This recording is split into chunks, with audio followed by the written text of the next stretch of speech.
The courtroom buzzed with anticipation. A group of lawyers and witnesses murmured to one another, flipping through pages of evidence, preparing for the next round of legal maneuvers. The judge sat at the front, tapping his gavel absently, eyes scanning the room with a mix of boredom and superiority. He was a seasoned man, an old hand at this, a master of dismissing people's troubles with a few words. The case before him was just another tedious affair in his long list of cases. Nothing new, nothing special. Then, the doors to the courtroom opened. A figure entered, casually, almost as though he were walking into a coffee shop, not a place of legal warfare.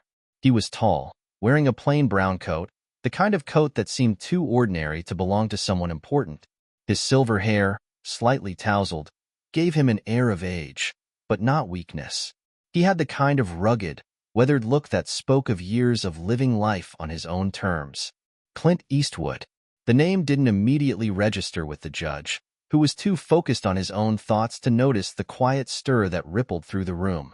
Most people in the courtroom, however, did take notice.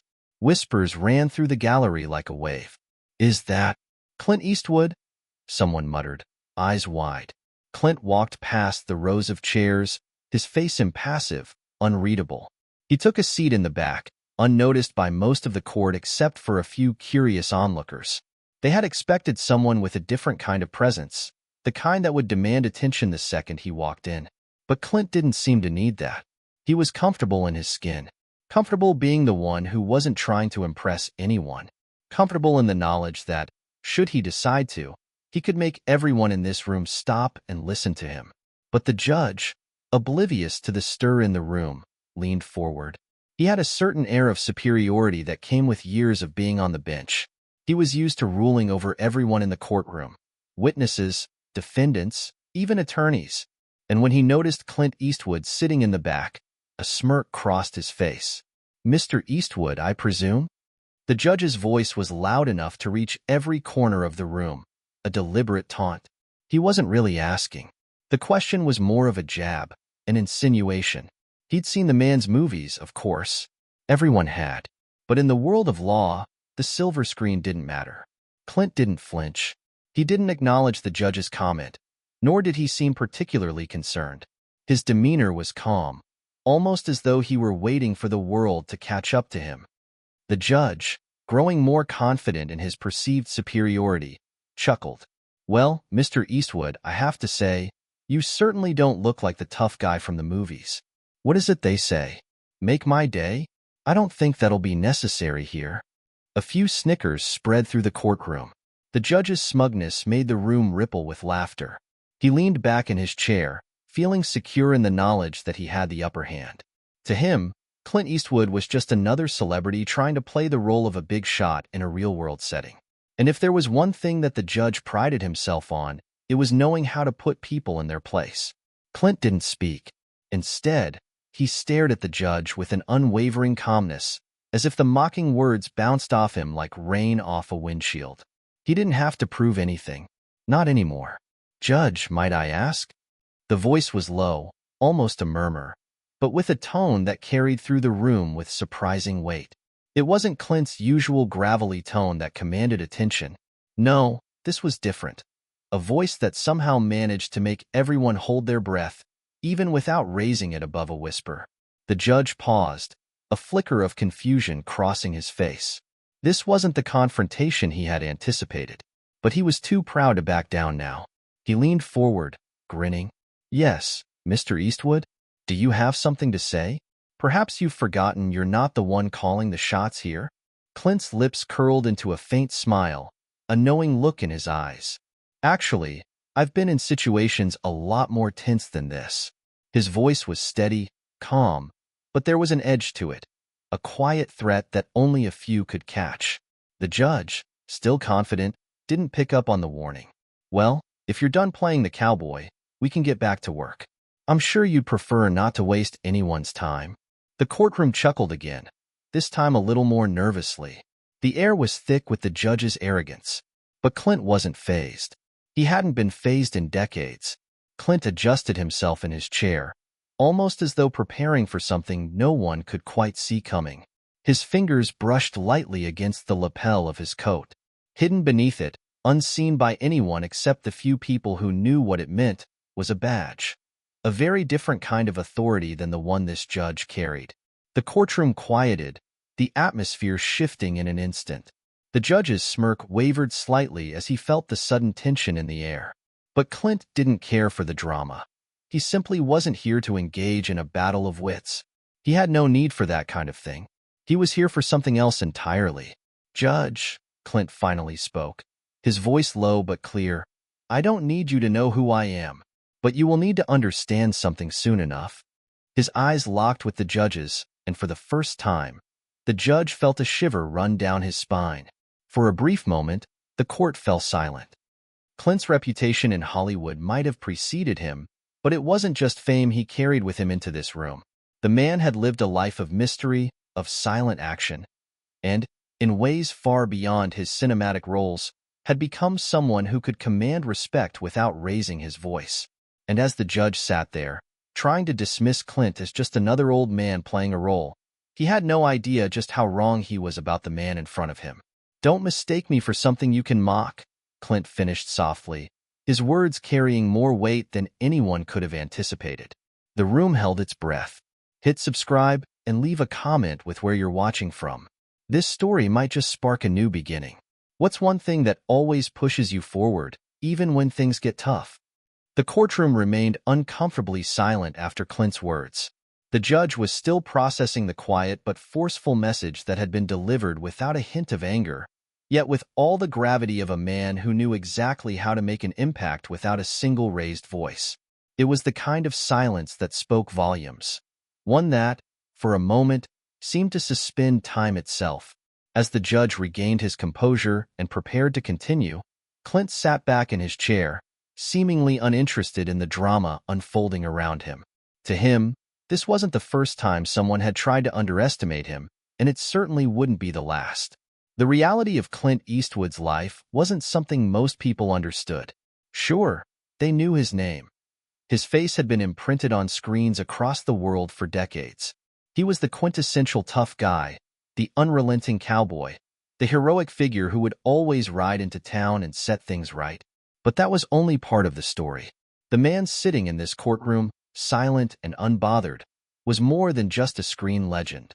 Clint had lived a life that most people could only dream of, or fear. His career began on the dusty sets of westerns and action-packed thrillers. The world knew him as the tough-as-nails anti-hero who lived by his own rules. But underneath the silver hair and the weathered exterior was a man who had faced challenges far greater than the ones written into movie scripts. Flashbacks of Clint's past played like a film reel in his mind. His early years, long before he became a household name.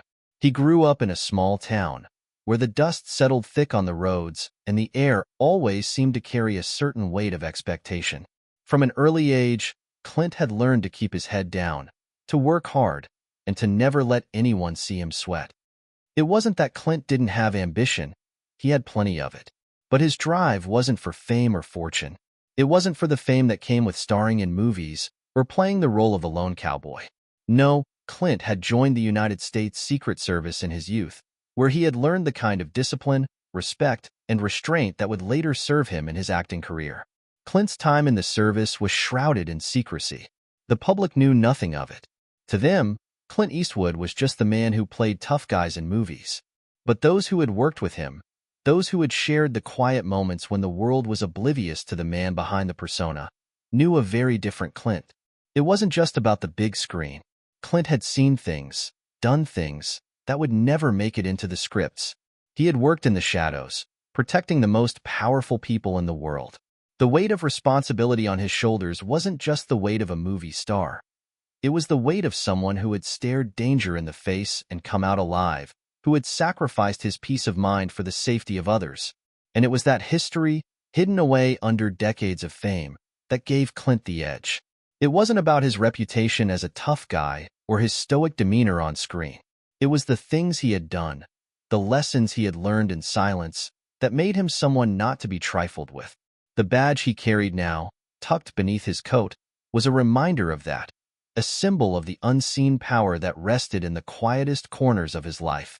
But Clint wasn't the type to talk about it. In fact, he rarely spoke of it at all. There was no need. His actions, both on screen and off, spoke for themselves. As Clint sat in that courtroom, watching the judge attempt to regain control of the situation, he couldn't help but reflect on the many times he had sat in similar positions before, only not in a courtroom. His work in the Secret Service had often involved moments of tension like this, moments when the odds were stacked against him, when those around him underestimated the depth of his knowledge, the calm in his demeanor, the unspoken weight of his experience. But unlike those situations, this one had an audience. And Clint knew that this time, it wasn't just about the outcome of a case, it was about sending a message. The judge's mocking words weren't just aimed at him. They were a challenge to everything Clint had stood for, everything he had sacrificed in his years of service. He wasn't just a relic of a bygone era, as the judge had suggested. He was still someone who mattered, someone whose actions spoke louder than words. The judge's voice broke through Clint's thoughts. "Mr. Eastwood, I'm afraid we'll need you to leave the courtroom until we're ready to proceed." The words were dismissive, dismissing Clint as though he were just another spectator, as though his presence carried no weight. But Clint wasn't one to take orders lightly, not when it came to matters of principle. He knew the judge was trying to reassert his dominance, but Clint wasn't about to give in. "I'll stay," Clint said, his voice calm but firm. The judge blinked, clearly caught off guard. He hadn't expected resistance, especially not from someone who, in his mind, was just a washed-up actor. "Excuse me?" the judge asked, an eyebrow raised. "I said," Clint repeated, his voice measured, "I'll stay."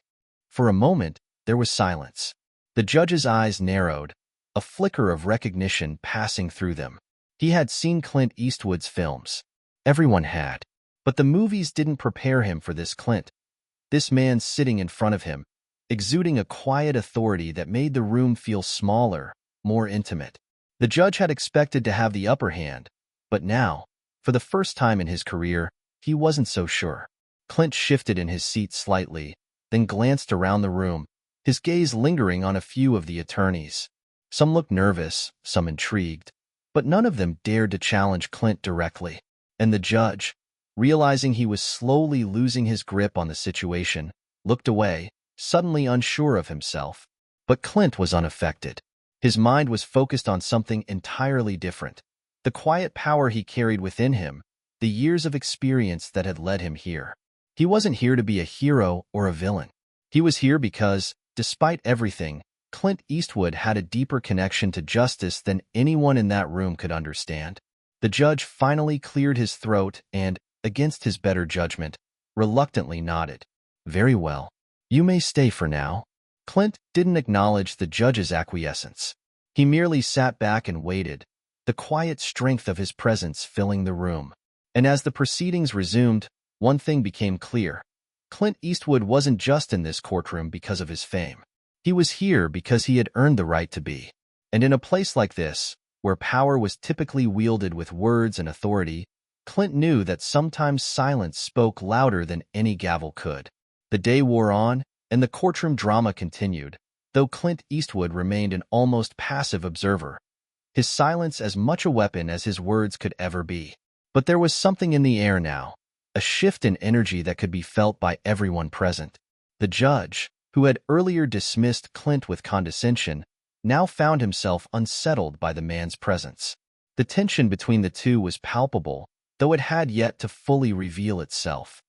Clint's calm demeanor remained unbroken, but deep inside, a storm was brewing. There were few things Clint Eastwood valued more than respect, and the mockery he had just received from the judge gnawed at him, like a tiny but persistent irritation. He was no stranger to disrespect, having faced it on and off the screen for most of his career. But this wasn't a role he was playing. This wasn't some line from a script. This was real life.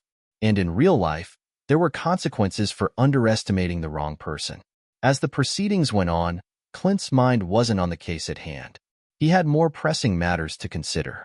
He had no interest in the petty squabbles that dominated the courtroom, the lawyers arguing over insignificant details. To him, it all felt trivial. Clint had always been a man of action, a man who preferred decisive moments over endless conversation. And today, the events unfolding before him were leading to something much bigger than any one case. He could feel it. A few minutes later, the courtroom quieted as the judge called for a brief recess. Clint stood up slowly, his movements deliberate but unhurried. He wasn't in a rush. It wasn't as if he needed to prove anything to anyone. But there was something about this moment that had started to feel like more than just an ordinary courtroom drama.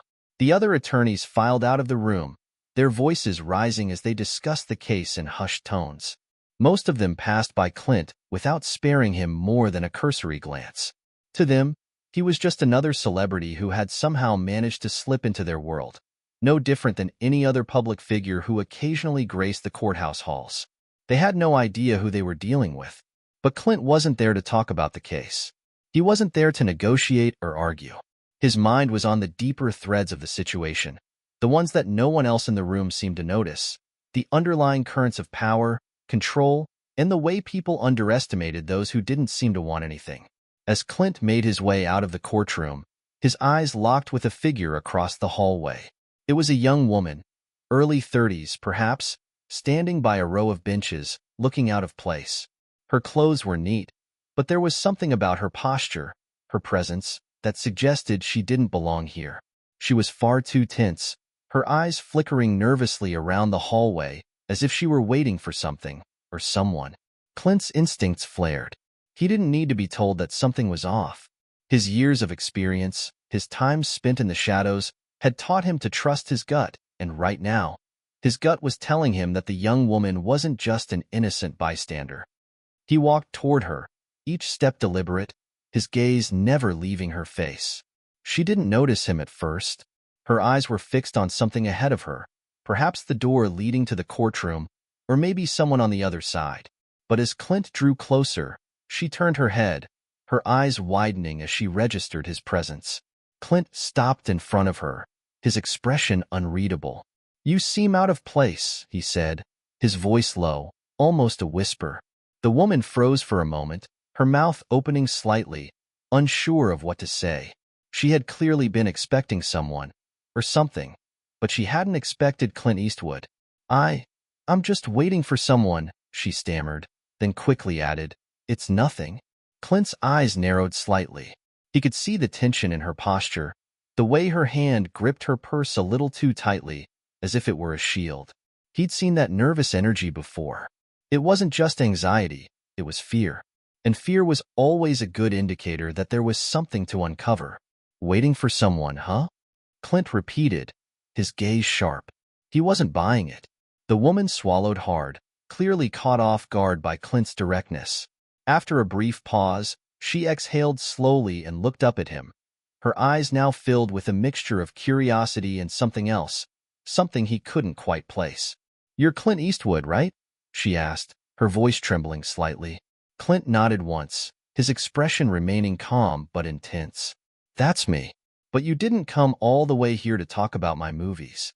She hesitated again, looking down at the floor as if debating whether or not she should say more. Clint didn't rush her. He simply stood there, patient. He had all the time in the world. Finally, she spoke, her voice quieter now, almost a whisper. I'm not supposed to be here, but someone needs to know what's going on in that courtroom. It's not just a case. There's something bigger happening, something dangerous." Clint's eyebrows furrowed slightly. Dangerous? He'd learned not to take threats lightly, especially ones that were delivered in such a cryptic, nervous manner. "What do you mean?" Clint asked, his tone still calm, but with a hard edge that suggested he was listening more intently than he was letting on. The woman glanced around nervously before stepping closer to him. She lowered her voice even further. "You don't know everything about that judge. He's not just corrupt. There's someone, behind him. And they've been pulling strings for years. If you don't do something now, it might be too late." Clint's mind raced as the woman's words settled in. Corruption. Dangerous people. Strings being pulled in the background. This wasn't just a simple case, not by a long shot. Something far darker was unfolding behind the scenes, and Clint could sense it now. The storm that had been quietly gathering was about to break. Without saying another word, Clint stepped away, his mind already calculating the next move. He knew that the truth was rarely what it seemed at first. And if there was one thing Clint Eastwood had learned over the years, it was this. When the storm begins to gather, the best course of action was always to prepare for impact. Clint Eastwood didn't trust easily. It had been a lesson drilled into him long before his Hollywood days, long before the badge he now carried. Trust was a rare commodity, especially when dealing with people who operated in the shadows. But there was something about the woman's words that stuck with him, something in the urgency of her voice, the palpable fear behind her trembling eyes, that made him believe she wasn't lying. He didn't know what she was getting at just yet, but he could feel the gravity of the situation bearing down on him. The courtroom drama had taken an unexpected turn, and now Clint found himself caught in something far bigger than he had anticipated. After a moment of silence, Clint gave the woman a brief nod. "Where can we talk?" he asked, his voice steady. Her eyes darted nervously around the hallway. "Not here," she said, almost in a whisper. "We need to get out of sight." Clint didn't argue. He wasn't in the habit of making a scene. He gestured for her to lead the way. She glanced around one last time, before turning and walking briskly down the hallway, Clint trailing just a few steps behind. He could sense that she was leading him somewhere safe, or at least safe enough for the moment. They turned a corner and slipped into a small, unassuming room, a utility closet, by the looks of it. The woman quickly locked the door behind them, her hands shaking as she did so. Clint remained calm, though his senses were on high alert. He scanned the room, noting the faint smell of cleaning supplies and the flickering overhead light. Nothing out of the ordinary, but it wasn't about what was visible, it was about what wasn't. The woman turned to face Clint, her face pale, her breath shallow. She was still nervous, but there was something else in her eyes now, determination. Clint wasn't sure if that was a good thing or not, but he was about to find out. "Who are you?" Clint asked, his voice still quiet, but with an edge of authority. "And why should I believe any of this?" The woman took a deep breath, as if gathering herself before speaking. "My name's Ellie Dawson," she began. "I've been working for the district attorney's office, but not anymore. I couldn't stay. Not after everything I found out." Clint's expression remained neutral. "Go on." Ellie seemed to struggle with the words, as though deciding how much she could reveal. "I started out as just another assistant, filing paperwork, handling cases, doing what I was told. But after a while, I started noticing patterns. Things didn't add up. Little inconsistencies, small details that didn't make sense. I thought I was just being paranoid, but then I realized there was something much bigger going on." She paused, her eyes flicking to the floor. "I found out that Judge Harrison, the one presiding over your case, isn't just corrupt. He's involved with some dangerous people. People who have ties to the city's most powerful criminal organizations." Clint's jaw tightened, but he didn't interrupt. He let her continue. "I'm not supposed to know any of this. I wasn't supposed to get involved, but I couldn't ignore it anymore. I've seen enough evidence to know that this is much more than just a simple case. Judge Harrison is playing a part in something far darker. And if this case goes the way they want, it's going to set off a chain of events that could destroy everything. Maybe even more people than just the ones in that courtroom." Clint's mind was already racing. He had seen corruption. Sure, he had been involved in taking down more than one crooked figure in his career. But this sounded different. The criminal ties Ellie mentioned weren't just theoretical. They were real, and they had the potential to bring down far more than just the judge. "Who are these people?" Clint asked, his tone growing more intense. He wasn't just listening for information now. He was planning his next move. Ellie hesitated. "I don't know everything, but there's one name I've heard over and over again. The one pulling the strings behind Harrison. A man named Vincent Sorelli. He's the head of a crime syndicate, extortion, smuggling, money laundering. They're all in it together. And they've got people in high places, politicians, law enforcement, judges. Sorelli's been working his way through the system for years. No one's been able to stop him. Until now." Clint's mind flashed back to the judge's mocking words earlier. It was starting to make sense now. The judge hadn't just been dismissive of Clint because he thought Clint was some relic of the past. No, Harrison had been trying to assert dominance, trying to intimidate someone who might have been getting too close to the truth. "Where is Sorelli now?" Clint asked, his voice low but intense. Ellie shook her head. "I don't know. That's the problem. He's very careful, almost invisible. But the things I've seen, there's a reason why people like him rise to the top. He doesn't make mistakes. He uses others to do his dirty work, and when they get too close, he disposes of them." Clint nodded slowly. This was bigger than anything he'd imagined, and it was only getting worse. "We have to act fast," Clint said. "We can't let this go on. If Sorelli's involved, then the whole system could be compromised. The case against Harrison, it's not just a case. It's a symptom of a much bigger issue."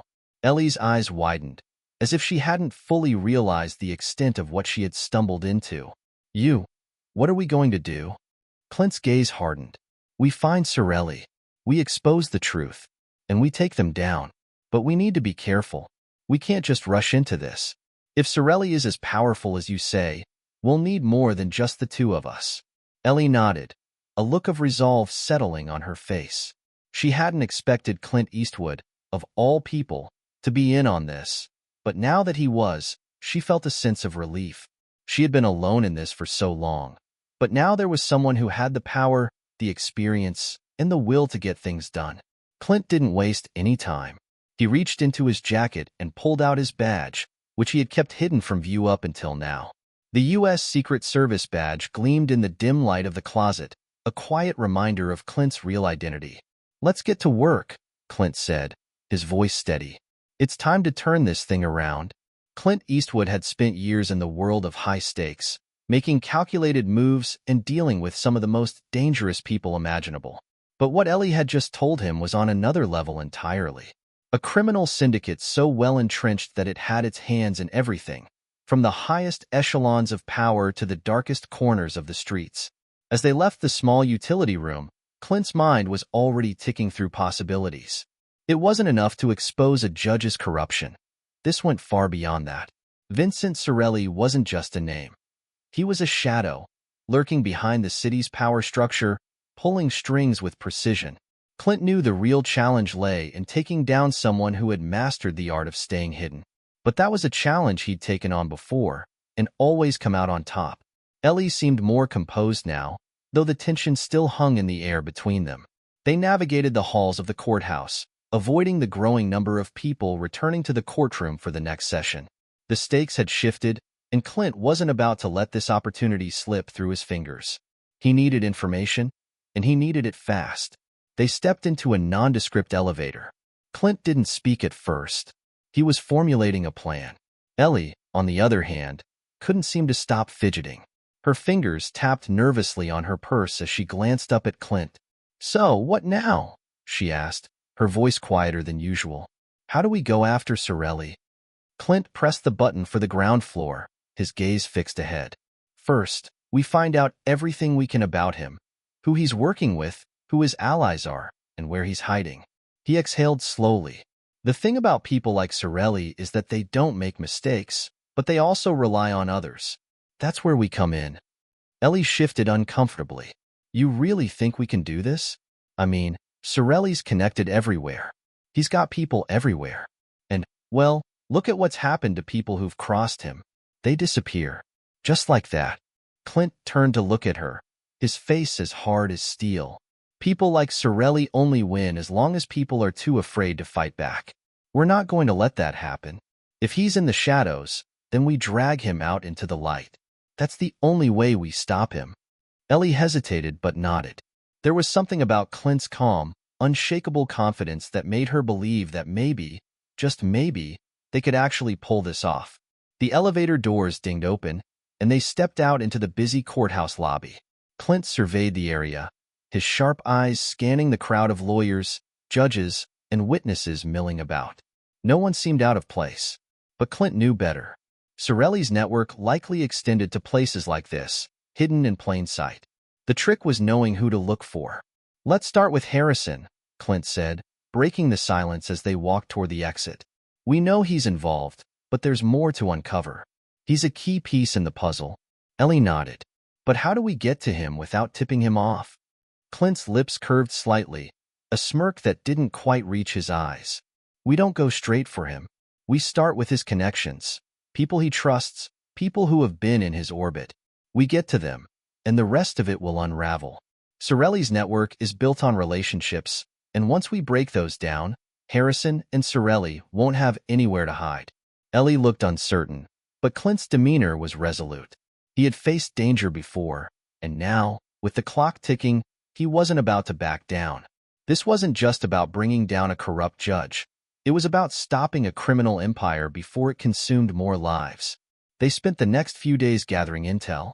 Clint had some old contact from his years in law enforcement, people he trusted, some from his time as an investigator for the U.S. Secret Service, others from his past as a man who had been around long enough to know the ropes of the underground world. He tapped into his resources quickly, reaching out to the right people to start gathering intel on Judge Harrison and his potential ties to Vincent Sorelli. What he uncovered was chilling. Harrison had been in the system for years, always operating just beneath the radar. He had risen to his current position not through merit or any real legal prowess, but through connections, people in high places who owed favors to him. And those favors, Clint was beginning to realize, might have something to do with Sorelli's syndicate. Ellie had also been working behind the scenes, digging into the judge's personal life. What she found shocked even Clint. There were financial records that tied Harrison to shell companies, companies that had a direct link to Sorelli. The judge had been laundering money through those companies, using his position to cover up his tracks. The deeper Ellie dug, the more she found. Harrison wasn't just a pawn in Sorelli's game. He was an active participant. But that wasn't all. Clint learned that Harrison wasn't the only one involved in the corruption. There were several members of law enforcement who had been bought off, working directly with Sorelli's men.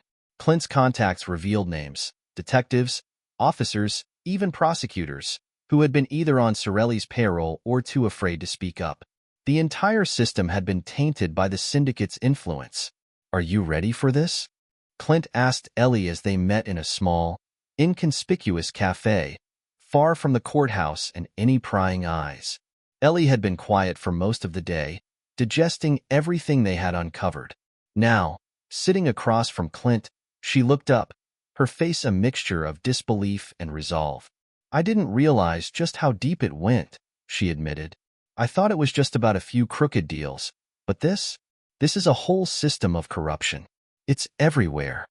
Clint nodded grimly. "Sorelli's built a fortress around himself. It's going to take more than just us to take him down. But we'll start with Harrison. He's the weakest link." Ellie leaned forward. "What's the plan?" Clint's eyes hardened. "We make our move soon. I've got a few people in the right places, officers who can help us. We'll start gathering evidence, piece by piece. And when we've got enough, we expose them all. Sorelli, Harrison, the whole damn network." Ellie's heart raced, but she could see the fire in Clint's eyes, the same fire that had driven him through years of challenges. They were both in this together now, and there was no turning back. As they sat in the quiet cafe, the weight of their task settled in. The battle was just beginning, and the underworld they were about to take on was more dangerous than they could have ever imagined. The morning after their meeting at the cafe, Clint Eastwood was already several steps ahead. His mind was like a chessboard, the pieces moving in ways that only he could see. The game was on, and he was ready to make his first move. The quiet cafe meeting with Ellie had been a turning point. The realization of how deep the corruption went weighed on both of them, but Clint had learned over the years that fear was a luxury he couldn't afford. And fear had no place in the world he was about to enter, especially not when people's lives were on the line. It was time to confront Judge Harrison directly. But Clint knew he couldn't just barge into a courtroom or his office demanding answers. No, this had to be subtle. This had to be calculated. Ellie had been doing her part, continuing to dig into Harrison's personal life. She'd uncovered a meeting scheduled for the next day at a private office downtown, somewhere no one would expect a judge to be seen, especially not with a criminal syndicate like Sorelli's. Clint didn't need to know the details just yet. The fact that Harrison was still meeting in secret with someone tied to the syndicate was enough for Clint to make a move. But before anything could be done, Clint had to make sure they were ready. They needed leverage. And the kind of leverage Clint was after could only come from one place: Sorelli's men. Clint stepped into his car, a nondescript black sedan parked in an alley just a few blocks from the courthouse. It was early, the streets still quiet, but Clint's mind was already running at full speed. He knew this game well. The first move was the hardest, but once you made it, there was no turning back. And Clint Eastwood had never been one to back down from a fight. The phone in his pocket buzzed. It was a text from Ellie, meeting with Harrison tomorrow. Be there. I'll keep an eye on the perimeter.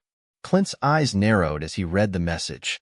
The fact that Ellie was going to be there, on the inside, was the perfect setup. She'd become an invaluable asset in this mission. He couldn't have done it without her. But this wasn't just about getting close to Harrison. It was about making sure Sorelli's men knew they were being watched. And for that, Clint had his own resources, some old friends from the Secret Service who still owed him favors. As Clint pulled up to a nondescript warehouse on the outskirts of the city, he saw the two men waiting outside. Both were burly, hardened by years in the field. But Clint didn't flinch. He wasn't intimidated by tough guys anymore. He had seen it all, done it all. The men approached as Clint got out of the car. They didn't exchange pleasantries. There was no need for that. They'd worked together before, and they knew exactly what was at stake. "You got it?" Clint asked, his voice as calm as ever. One of the men, a tall, broad-shouldered guy named Rick, handed over a manila envelope. "Everything you need. Surveillance footage from Sorelli's operation, every move they've made for the past 2 months." Clint didn't waste time. He opened the envelope and flipped through the contents. Photos, surveillance reports, and, most importantly, footage of key members of Sorelli's syndicate meeting in undisclosed locations, including several members of law enforcement. This was the leverage Clint needed. He could already feel the tide beginning to turn. The pieces were in place, and the trap was set. The next day, Clint made his way to the private office building where Harrison's meeting was scheduled. He was dressed casually, blending in with the crowd of businesspeople walking by. He wasn't here to make a scene. He was here to observe, to gather information, and most importantly, to send a message. Inside the building, Ellie was already in position. She had managed to get herself a job as an assistant to one of the lawyers who frequently worked with Harrison, a perfect cover for what she was doing. She was there to keep an eye on the judge while Clint worked his angle. Clint's job was simple. He wasn't here to get caught. He was here to monitor the meeting and make sure it went smoothly, or at least make sure nothing went off script. As he waited near the lobby, Clint kept his eyes on the door leading into the office suite. His hand casually rested in his jacket pocket, where his badge was safely tucked away. The world around him seemed to move in slow motion, the ticking of the clock echoing in his ears as he waited for the key moment to strike. And then, as if on cue, Judge Harrison entered the building. Clint didn't move. He just watched as the judge was led into the elevator by a well-dressed man Clint didn't recognize. The elevator doors closed, and Clint made his way toward the stairwell. He wasn't going to risk being caught by the building's security cameras, not when he had a better chance of moving unseen through the back stairwells. It didn't take long for Clint to find the right floor. The hallway was quiet, the only sound the soft click of his shoes on the linoleum as he approached the door to the office suite. He crouched down to get a look through the small crack in the door. Inside, Judge Harrison was seated across from the man Clint had seen earlier, the man who had likely been one of Sorelli's associates. They were talking, but Clint couldn't make out the conversation from this distance. He could see Harrison's hand gesture as if he was explaining something. But whatever it was, Clint knew it wasn't good. Then Clint saw something that made his blood run cold. A briefcase, sitting next to the man. It wasn't the kind of briefcase anyone carried to an office meeting. This one was reinforced, designed for something far more delicate. And Clint had seen enough of these to know what it contained. Evidence. Evidence of a deal. Clint's heart raced as he stepped back from the door. He needed to get back to Ellie. Fast. He pulled out his phone and sent her a quick text. "Get out. Now." Ellie had barely made it out of the office building when Clint arrived in the alley behind it. She looked panicked, but Clint didn't waste time with questions. He just nodded, signaling for her to follow him as they walked briskly to his car. "Did you get anything?" Clint asked once they were safely in the vehicle. Ellie nodded, a determined look on her face. "I heard them talk. Harrison's been dealing with Sorelli for years. But there's more." He's been laundering money through shell companies connected to Sorelli's syndicate. And the briefcase? It had names in it, official documents that could take down half the city's leadership.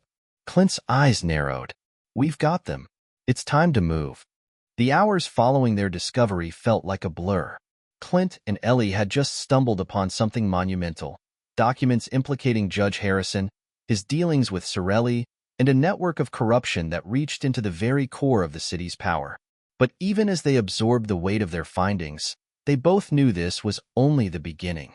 Clint didn't let the magnitude of what they had uncovered stop him.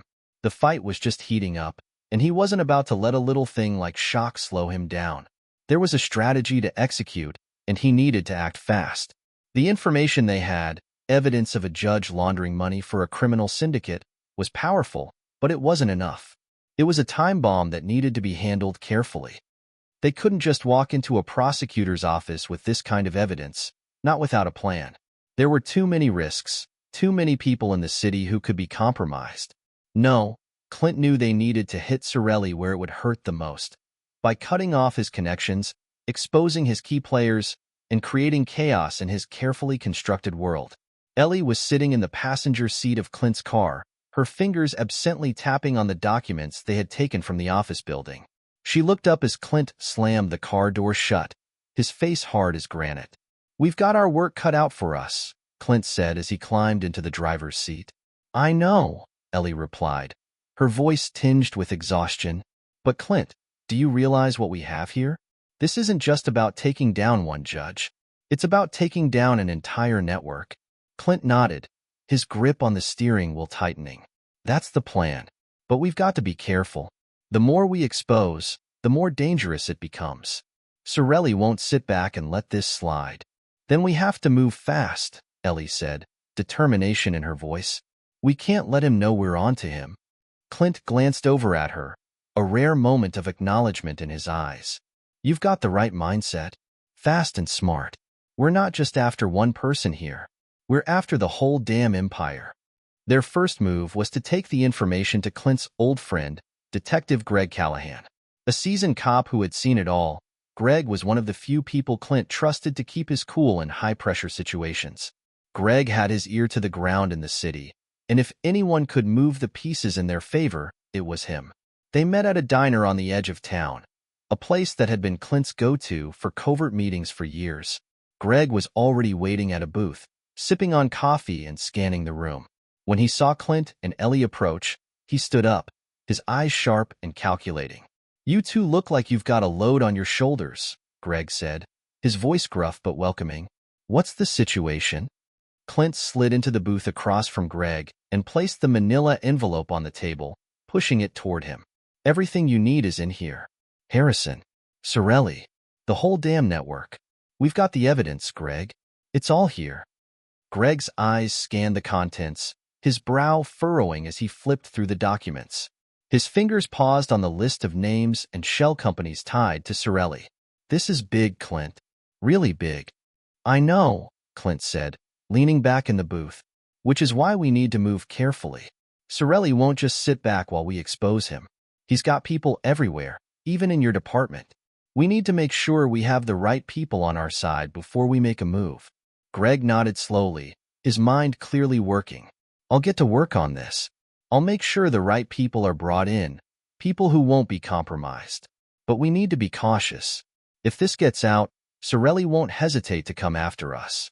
And he's got a lot more than just muscle on his side." Clint's jaw tightened. "I know. That's why we need to make sure we cut him off at the knees before he even knows we're coming." Clint's strategy was to create a web of pressure around Sorelli's empire, squeezing until there was nowhere for him to hide. But to do that, Clint needed to work in layers. No single action could take down the syndicate. He needed to break down the foundation before going for the jugular.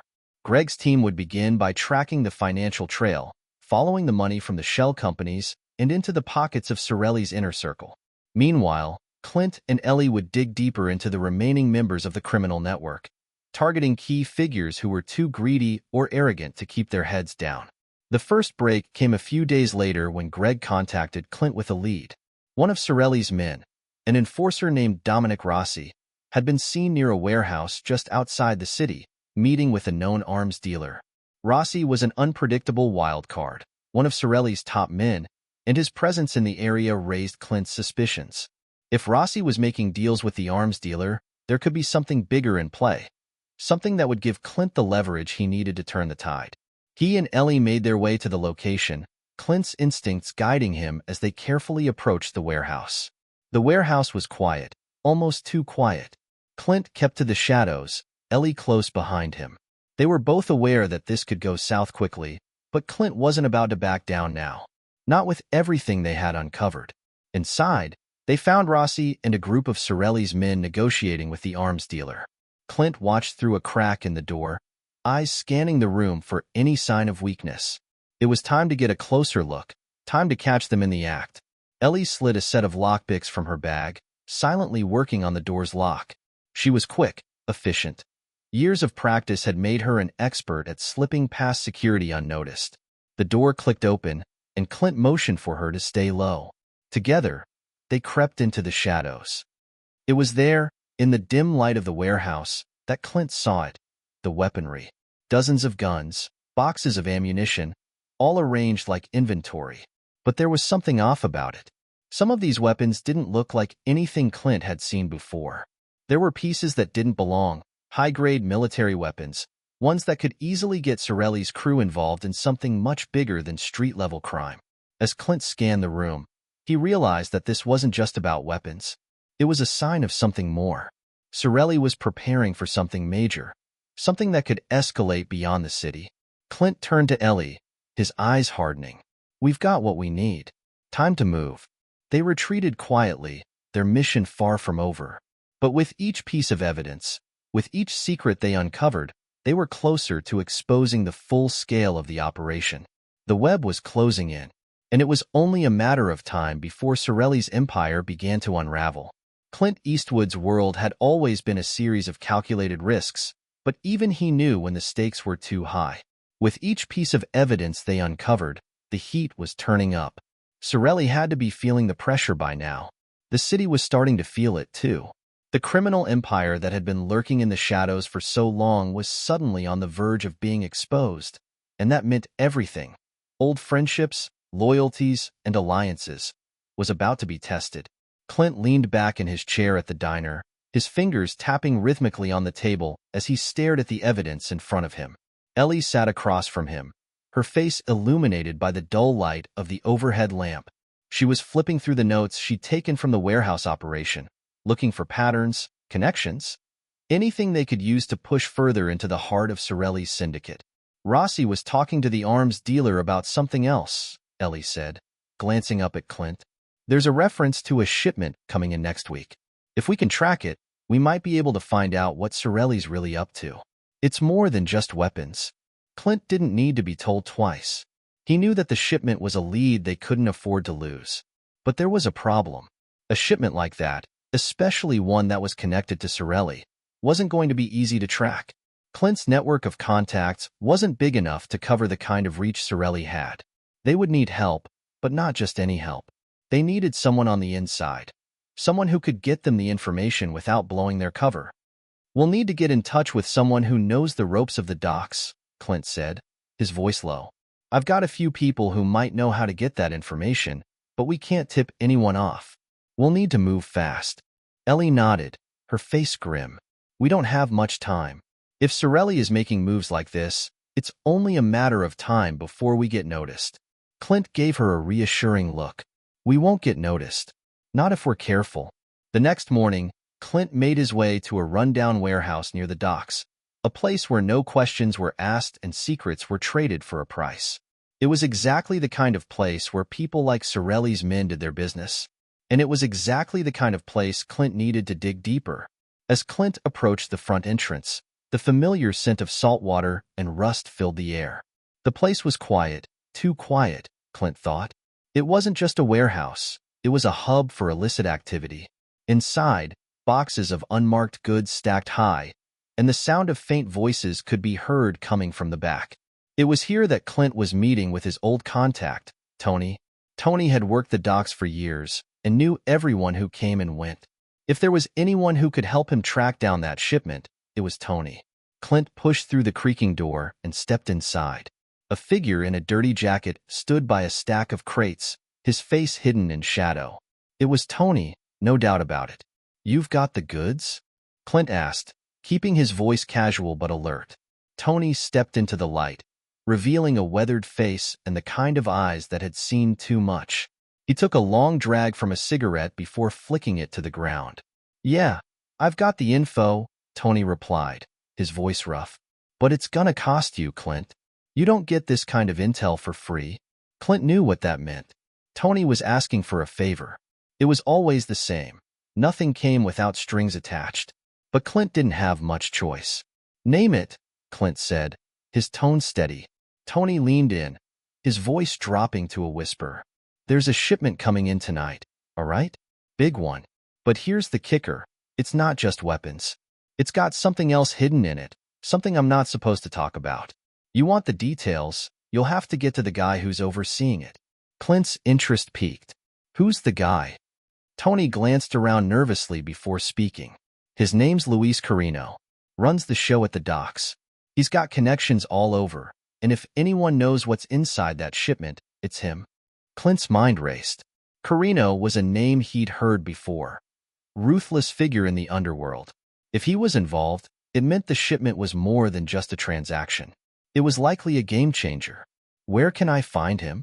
Clint asked, already formulating a plan. Tony hesitated before answering. "He'll be at the warehouse tonight, overseeing the drop. But be careful, Clint. Carino's not someone you want to cross. He's got eyes everywhere." As the sun dipped below the horizon, Clint found himself back at the docks, this time with a clearer purpose.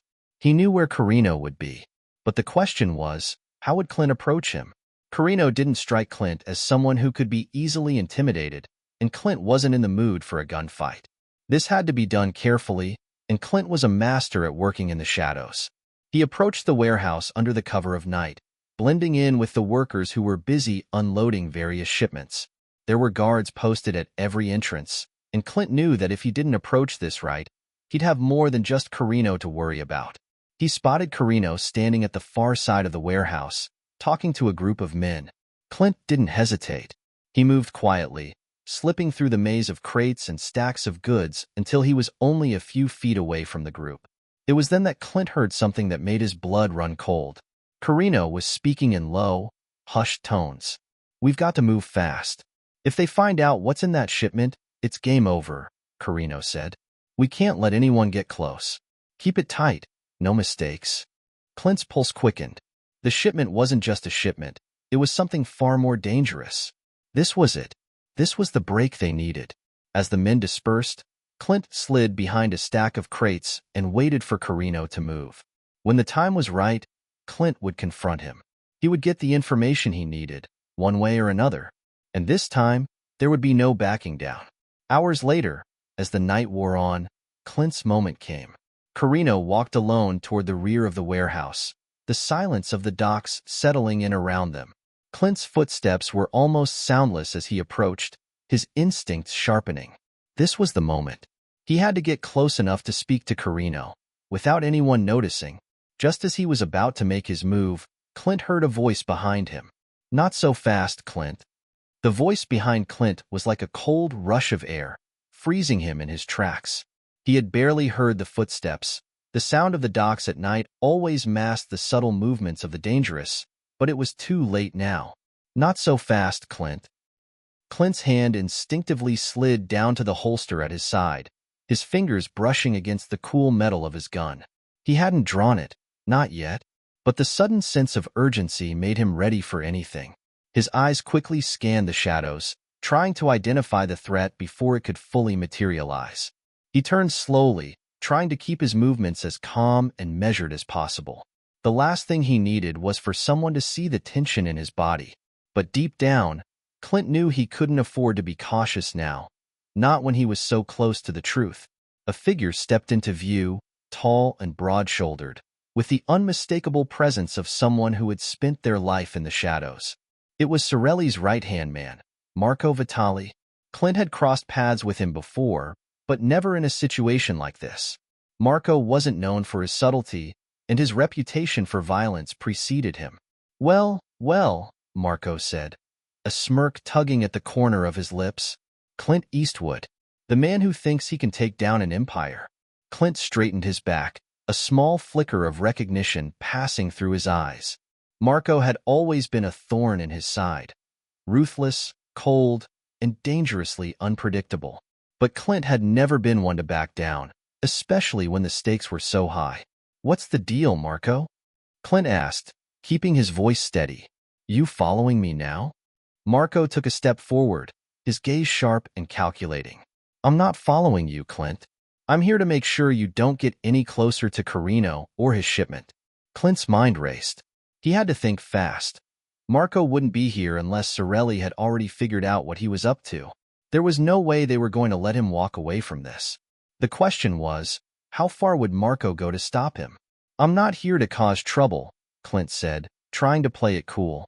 "I just want to ask Carino a few questions. He's got something I need to know." Marco chuckled, the sound low and dark. "You really think Carino's going to answer your questions, Clint? That's cute. You're way out of your league. Sorelli's got his people everywhere.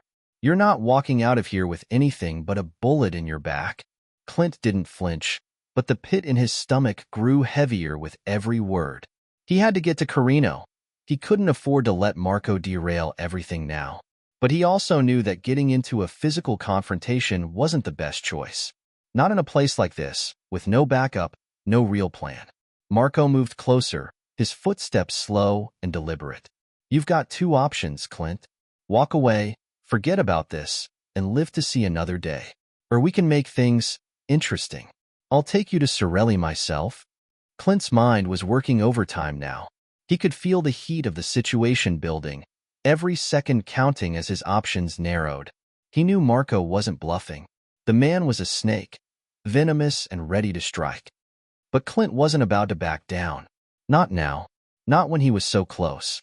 "Tell you what, Marco," Clint said, his voice quiet but firm. "I'll take option number 3. I'm walking out of here with what I came for." Marco's eyes narrowed, and Clint saw the muscles in his neck tense, like a predator sensing its prey. The air between them was thick with tension, each waiting for the other to make the first move. Then Clint did something unexpected. He reached into his jacket pocket, pulling out his badge. He flashed it in Marco's face before the man could react, the gold shield gleaming in the dim light of the warehouse. "U.S. Secret Service," Clint said, his voice cold and final. "You might want to rethink your position." Marco froze. The words hit him like a sledgehammer, and Clint saw the brief flicker of uncertainty in his eyes. It was all Clint needed. He took a step back, his hands still on the badge, ready to make it clear that this was no longer a street fight. It was a federal matter. "You can keep your threats, Marco," Clint continued, "but I'm not here to play games. Now, you're going to tell me everything I need to know about the shipment in Carino, or I'll make sure this whole place knows what you've been up to." Marco didn't move. For a brief moment, Clint thought he might have pushed too far. But then the moment passed and Marco's smirk returned, albeit with a bit less confidence. "Fine," Marco said, stepping back. "You win for now. But you better watch your back, Clint. You've made a dangerous enemy." Clint didn't flinch as Marco turned and disappeared into the shadows. The tension in the air didn't lift entirely, but Clint had managed to outsmart him, for the moment. He couldn't afford to get complacent, not with Carino still at the center of the operation. But Clint had just gained something priceless: leverage. He walked toward the back of the warehouse, his thoughts focused, his pulse steady. There was no more room for mistakes. If he was going to get to Carino, he had to move fast. As Clint moved deeper into the warehouse, he felt the weight of every step. The danger was palpable now. Carino was still in the building, and Clint couldn't afford to waste any time. He rounded the corner to the back room, where he knew Carino would be waiting. The space was dimly lit, and Clint could see the outline of a man standing near a set of crates. He was surrounded by a few henchmen, but it was Carino he was after. The rest didn't matter. Clint took a breath, his focus narrowing. This was it. He'd come too far to back down now. He stepped into the room, his voice cutting through the silence. "Luis Carino," Clint said, his tone unwavering. "We need to talk." Carino's head snapped around, his eyes narrowing as he studied Clint. There was no fear in his gaze, only the cold, calculating look of someone who had been in this game far too long. "I've been expecting you, Clint," Carino said, his voice low and menacing. "Let's make this quick." Clint nodded, his mind already working through the next steps. "What's in the shipment?" Carino didn't flinch, but Clint saw a subtle shift in his posture. It was the reaction of someone who had something to hide. "I think you already know," Carino replied. And just like that, the game was on. Clint's eyes remained fixed on Luis Carino, who stood just a few feet away, his hands loosely hanging by his sides. There was a moment of quiet, thick with unspoken tension. Carino hadn't yet acknowledged Clint's question, and the silence stretched long enough to make Clint's blood run a little colder. The man before him was dangerous. There was no mistaking that. But Clint had been through too many standoffs to let this one throw him off. Carino gave a small, sardonic smile, his eyes scanning Clint up and down as though he was evaluating him, weighing his worth. "You know," Carino said, his voice like gravel, "you should have just walked away, Clint. This was never your fight. But now? Now you've made it personal." Clint didn't flinch. He wasn't about to give Carino the satisfaction of seeing him rattle. "Let's skip the theatrics, Carino," Clint replied, his tone unwavering. "I want to know what's in that shipment. And I want to know now." For a moment, Carino just stared at him, the smirk never quite leaving his face. Then he motioned for his men to step aside, giving Clint the space he needed. Clint's instincts flared up at the gesture, but he wasn't about to let anything distract him. This was his chance to dig deeper, to get answers that would finally expose Sorelli for the criminal he was. Clint took a step forward, his eyes narrowing as he glanced at the crates stacked in the back of the room. They weren't labeled, nothing to give away their contents. If there was anything inside that could take down Sorelli's entire operation, it was hidden in those boxes. And Clint was getting close, closer than he had ever been. Carino sighed, his shoulders slumping ever so slightly as if he'd resigned himself to the inevitable.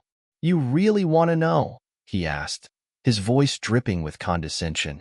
"You think you can handle the truth, Clint?" Clint didn't hesitate. "I'm a U.S. Secret Service agent. I've handled worse than whatever's behind that door." Carino didn't seem impressed. He didn't say anything at first, just walked over to the crates, reaching down to lift the top off one of them. Clint stepped closer, heart pounding, every muscle in his body tensed and ready for whatever might come next.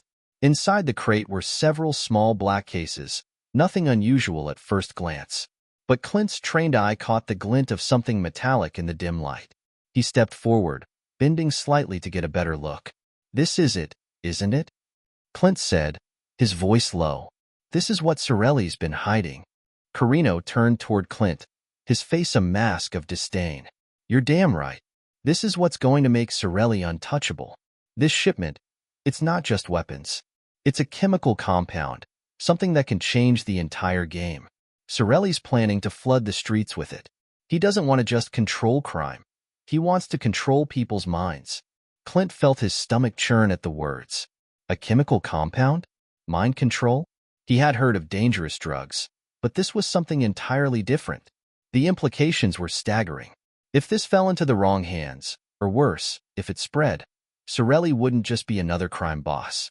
He would become a puppet master with the power to bend entire populations to his will. "What the hell is this?" Clint demanded, his voice rising. "What kind of compound are we talking about?" Carino hesitated, almost as though he was savoring Clint's confusion. Then he answered, his words laced with a hint of pride. "It's a neurotoxin," Carino said.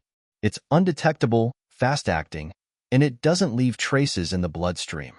It works like a charm, controlling people's behavior, making them do things they wouldn't otherwise do.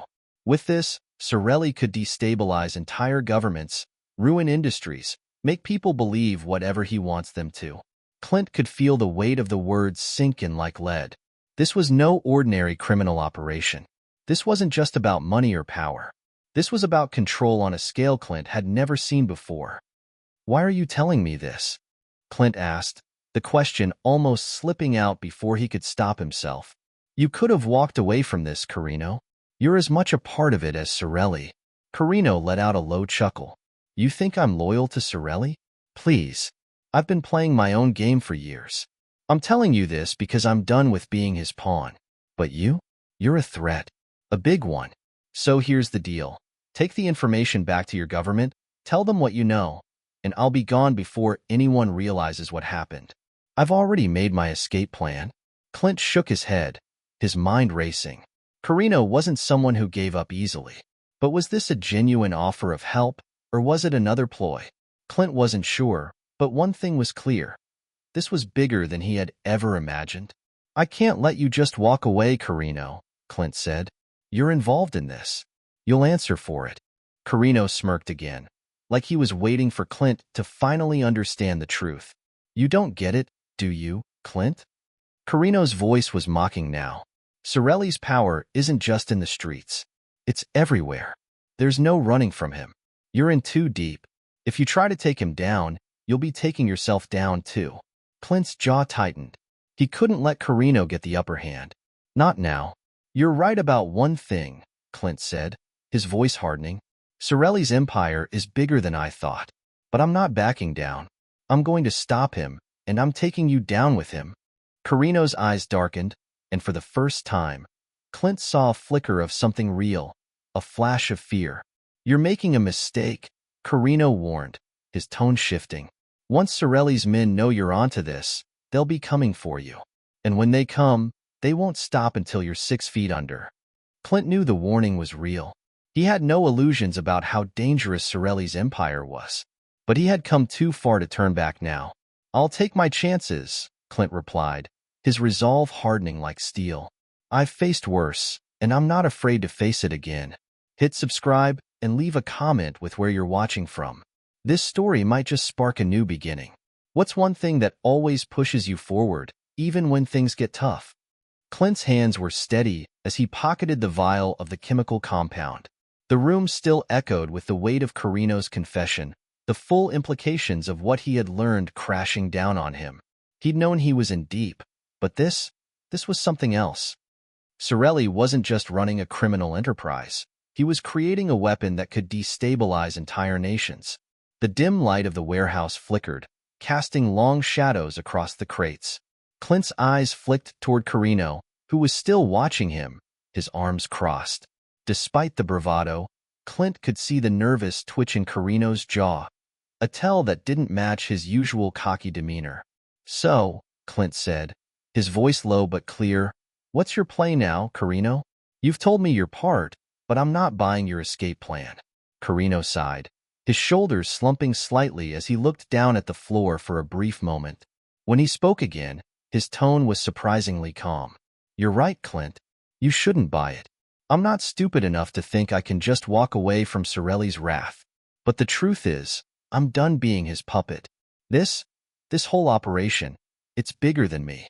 But you might be able to stop it. Clint didn't let his guard down. Carino wasn't to be trusted, not for a second. He had likely been working both sides the whole time. But Clint needed him, at least for now. Stop it? Clint asked. How? You just handed me a weapon of mass destruction. If we don't stop Sorelli, the consequences will be catastrophic. Carino's eyes hardened, his gaze piercing Clint. Sorelli's reach is deeper than you think. There's no easy way to stop him, Clint. But if you really want to, I can help you. I know where he's keeping the next shipment, and I know who's going to get it. But you're going to need more than just a badge to take him down. You need the right resources. People you can trust. Clint's mind raced. If what Carino was saying was true, they were running out of time. The compound was just the beginning. Sorelli was already planning the next step in his plan, and Clint had no idea how many more shipments were out there. Every second was a gamble. You think I don't know that? Clint shot back. I've got my team, but we're outgunned. Sorelli's too powerful for us to take on head-to-head. I'll need intel, and I'll need it fast. Carino's face flickered with something Clint couldn't quite place. Something between amusement and disbelief. You think your little team is enough to take down Sorelli? You don't even know half of what he's got at his disposal. He's got contacts in every high place you could imagine. He's practically untouchable. Clint clenched his fists, the frustration rising within him. He knew Carino was right, but he couldn't afford to show any weakness. Not now, not when so much was at stake. We don't need to take down Sorelli all at once, Clint said, his voice firm. We take out his infrastructure, one piece at a time. We cripple him before he can move on to whatever's next. That's the plan. Carino eyed Clint for a long moment before giving a resigned nod. Fine, but you'll need help. I know people who can get you the information you need.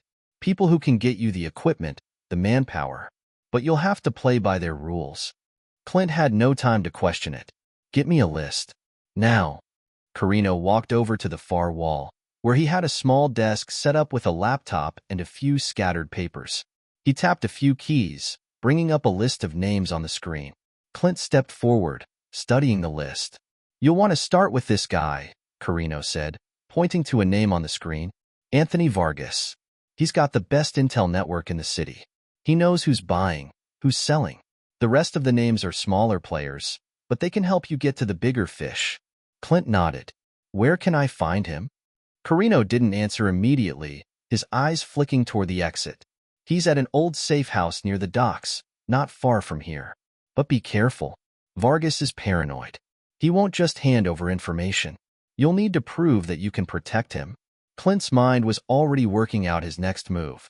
The clock was ticking, and every second spent here was another moment that Sorelli's empire was strengthening. If he wanted to stop the shipments and get ahead of Sorelli's plan, he needed to get to Vargas and fast. Thanks, Clint said, not bothering to mask the sarcasm. I'll take it from here. He turned on his heel and headed for the door. As he reached it, Carino called after him. Clint, be careful, Carino warned, his voice unusually quiet. Sorelli's men are everywhere. You won't see them coming. Clint didn't answer. He didn't need to. He already knew the danger was everywhere. But there was no turning back now. He had a lead, and he wasn't about to let it slip away. Clint stepped out into the cool night air, the familiar sound of the docks rising around him. His mind was racing as he headed to his car. It was a long shot, but Vargas might be able to give him the edge he needed. He had barely reached his car when a figure emerged from the shadows, blocking his path. Clint's hand instinctively went to his gun, but the figure raised his hands in a gesture of peace.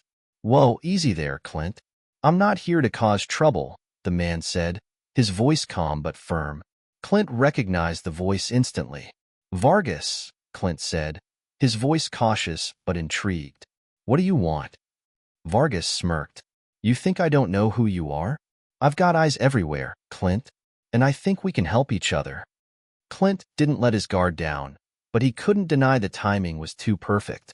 He wasn't sure if he could trust Vargas yet, but he wasn't going to turn down an offer of help. What's your angle? Clint asked, his tone wary. Vargas took a step forward, lowering his hands. You're chasing shadows, Clint, but I know who's pulling the strings. And if you want to take down Sorelli, you'll need to work with me. You can't do it alone. Clint studied Vargas for a moment before nodding. All right, I'm listening. Clint had always been a man who trusted his instincts, and as he stood face to face with Anthony Vargas, every fiber of his being screamed that something wasn't quite right. Vargas had appeared out of nowhere, too conveniently, too smoothly. Clint had seen enough in his line of work to know that people didn't just show up with offers of help without a catch. But this wasn't the time for doubts. Clint had no choice but to move forward. Sorelli was out there, and with each passing moment, he was tightening his grip on the city. Every second spent questioning Vargas could be another life lost, another shipment of dangerous chemicals hitting the streets. Vargas wasn't making any attempt to hide his smirk, clearly aware of Clint's skepticism. But there was something unsettling about his casual confidence, like he knew something Clint didn't, something that could tip the balance of power. You're right to be cautious, Clint, Vargas said, his voice cool and collected. But trust me, you need me if you want to win this. Sorelli's not just running drugs and weapons. He's been setting up a system that could bring this city, and others, crashing to the ground. And unless you have a team that can dig deep into every facet of his empire, you're not going to get anywhere. Clint didn't respond right away. He was still evaluating Vargas, weighing his words against his gut feeling. But there was truth in them. He could feel it. Sorelli wasn't just a local threat anymore.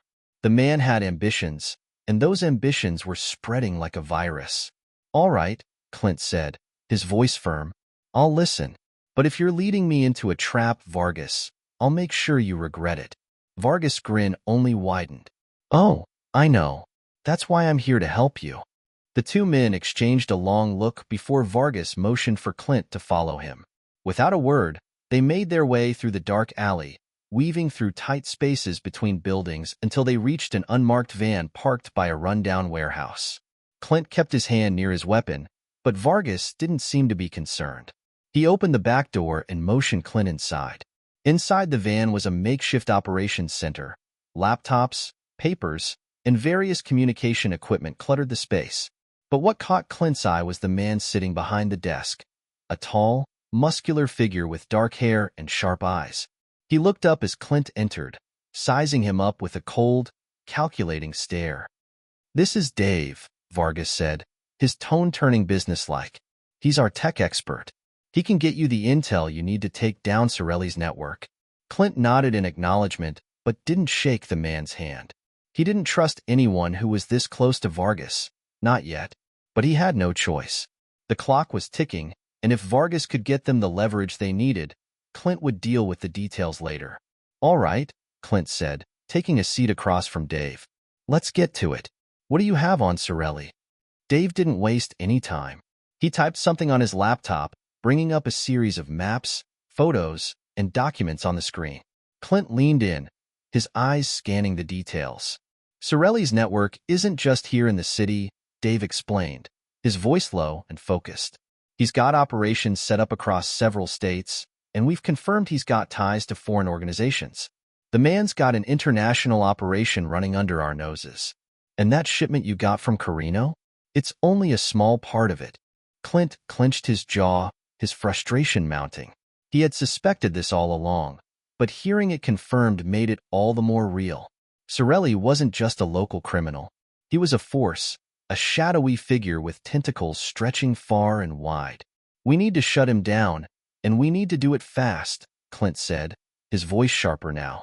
"What's the next move?" Vargas stepped forward, pulling out a file and slamming it onto the table. "We've got a list of Sorelli's key contacts.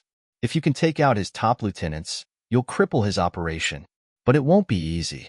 Sorelli's got people everywhere, law enforcement, politicians, military contractors. You'll need to go in quietly, or he'll be tipped off before you even get close." Clint's mind was racing. Every name on that list represented a target, a person who could hold the key to taking down Sorelli's empire. But each one was also a risk, a deadly game of cat and mouse where one wrong move could be fatal. "How do we get close to them?" Clint asked. "You said you had eyes on Sorelli's operation." Vargas didn't hesitate.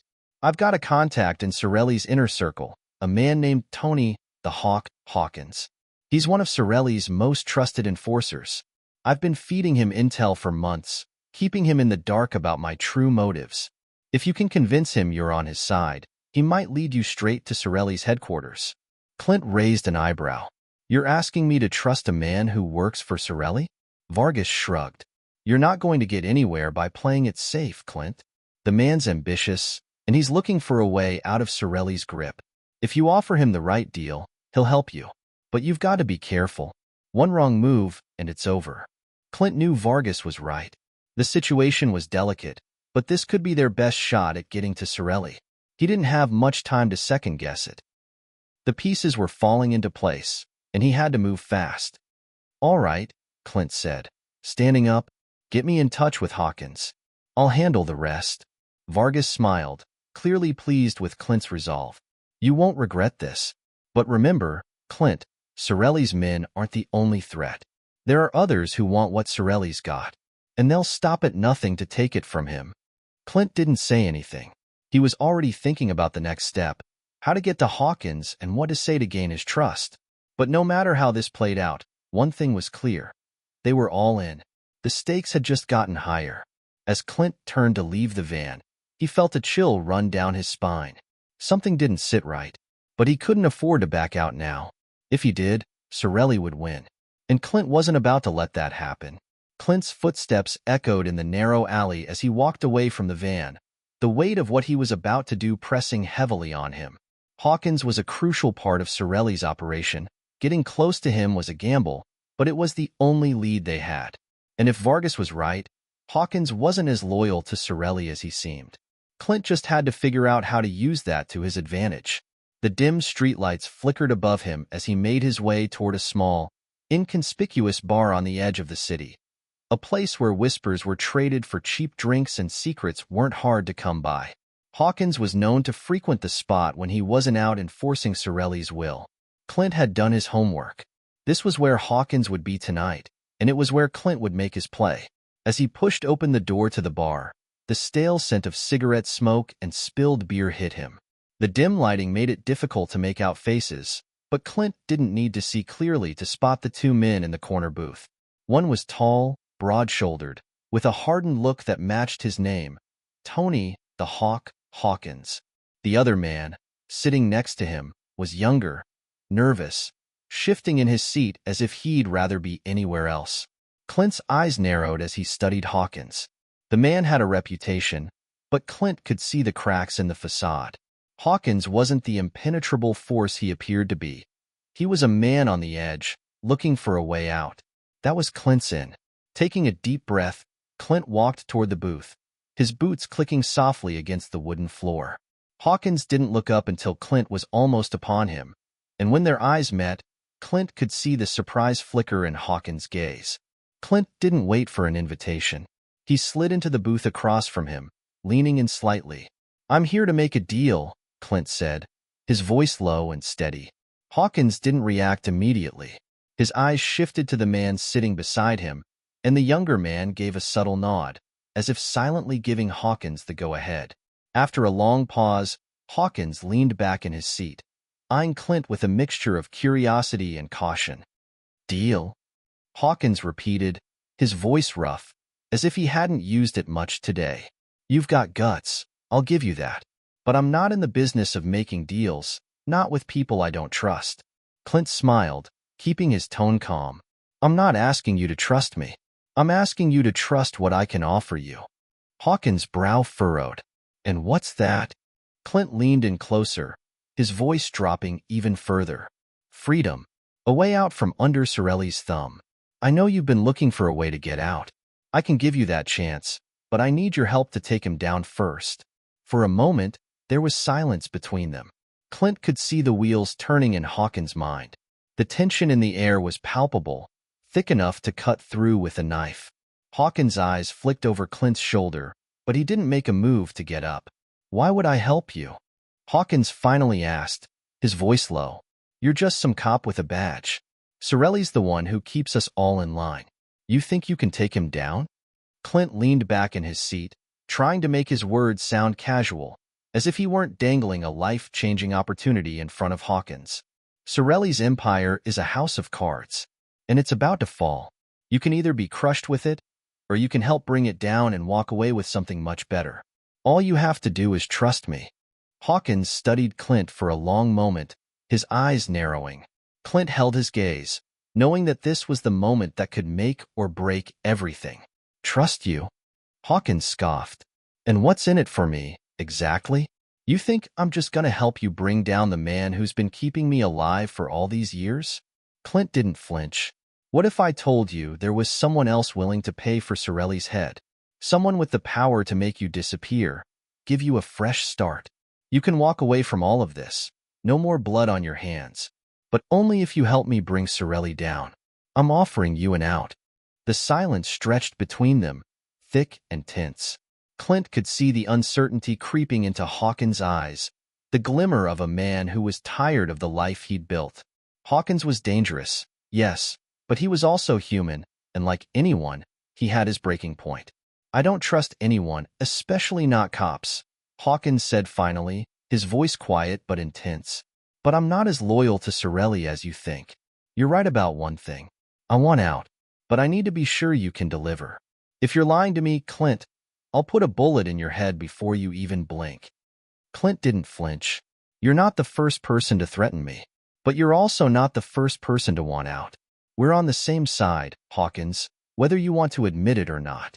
The room was so quiet now that Clint could hear the faint hum of the refrigerator in the back, the distant clink of glass from the bar. Hawkins seemed to weigh the offer, his gaze flicking back and forth between Clint and the younger man, who was still nervously watching. Finally, Hawkins nodded slowly, his expression hardening. "All right, Clint, you've got yourself a deal. But if you double-cross me—" "I won't," Clint said, cutting him off. "I'm here to end this, not make it worse. Let's take Sorelli down. Together." Hawkins' lips curled into a cold smile. "We'll see about that. But I'll help you for now. I have a few people in mind. But if you screw this up, don't come crawling back." Clint stood up, feeling the weight of the moment. This wasn't the clean victory he'd hoped for, but it was a step closer. With Hawkins on his side, they had a fighting chance to bring down Sorelli's empire. But Clint knew this was just the beginning. The stakes were higher than ever, and the next move would be crucial. "Don't worry," Clint said, his voice steady. "I won't screw this up." He turned to leave, but before he reached the door, Hawkins called out to him. "Clint," he said, his voice serious. "One last thing. Don't trust Vargas. He's playing both sides. You do well to remember that." Clint froze, his hand on the door. He didn't turn around, but the words weighed heavily on him. The night was growing darker by the second, and with it, the shadows of deception began to loom larger than ever. Clint didn't have to think long about Hawkins' warning. As much as he wanted to believe Vargas was on his side, the seed of doubt had been planted.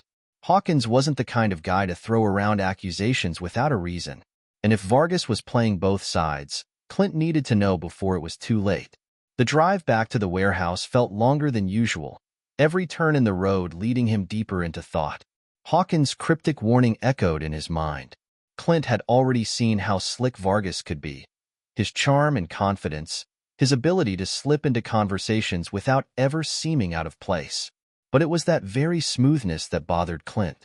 People who played both sides were usually the most dangerous. They knew how to manipulate, how to create confusion and uncertainty. By the time Clint pulled into the warehouse parking lot, the sky had darkened to a deep navy, the streets bathed in streetlight and shadow. He wasn't sure what he'd find inside the warehouse, but he knew it was time to confront Vargas. He couldn't afford any more secrets. Not now. Clint's boots hit the concrete floor with a deliberate rhythm as he walked into the main operations room. The place was dimly lit, illuminated only by the glow of computer screens and the soft hum of machinery in the corner. Dave was at his laptop, his fingers flying over the keys. He barely looked up as Clint entered, too absorbed in whatever he was working on. Vargas was there too, leaning against the wall, his posture casual but his eyes sharp. As soon as Clint stepped inside, Vargas pushed off the wall and straightened up, a smile spreading across his face. "Good to see you, Clint. I trust everything's in order?" Vargas asked, his voice smooth as ever. Clint didn't answer immediately. He could feel the tension building in the pit of his stomach. He wasn't sure how he was going to play this yet, but he knew one thing. It was time to test Vargas, to see if he was as trustworthy as he claimed. "I spoke with Hawkins," Clint said, keeping his voice level. "He's in, but he told me something interesting." Vargas raised an eyebrow, his interest piqued. "Oh? And what did he say?" "He said I shouldn't trust you," Clint replied bluntly, his gaze locking with Vargas. For a brief moment, there was nothing but silence. Dave stopped typing, glancing up nervously, but Vargas remained composed. He didn't flinch, didn't lose his cool. Instead, he laughed, a low chuckle that seemed almost rehearsed. "Hawkins has always had trust issues," Vargas said, stepping forward, his eyes glinting with something Clint couldn't quite read. "You know how it is. Everyone's always looking for the catch, looking for the angle. But he's a survivor, Clint. He knows how to play the game." Clint didn't buy it. He wasn't fooled by Vargas' calm demeanor, by his ability to spin a story. He had learned to recognize when someone was hiding something, and right now, Vargas was hiding a lot. "I'm not buying it," Clint said, his voice steady but firm. "I don't care what game Hawkins thinks he's playing. You've got too many people on your payroll to be this clean. I need to know what your angle is." Vargas paused, his smile fading just a fraction. For the first time, Clint saw a flicker of something darker behind his eyes. He wasn't the confident, charming man who had been selling Clint on his help for the past few days. No, this was someone else, a man caught in the web of his own lies. "You really want to know what my angle is?" Vargas said, his voice dropping to a low growl. "All right, Clint, here's the truth.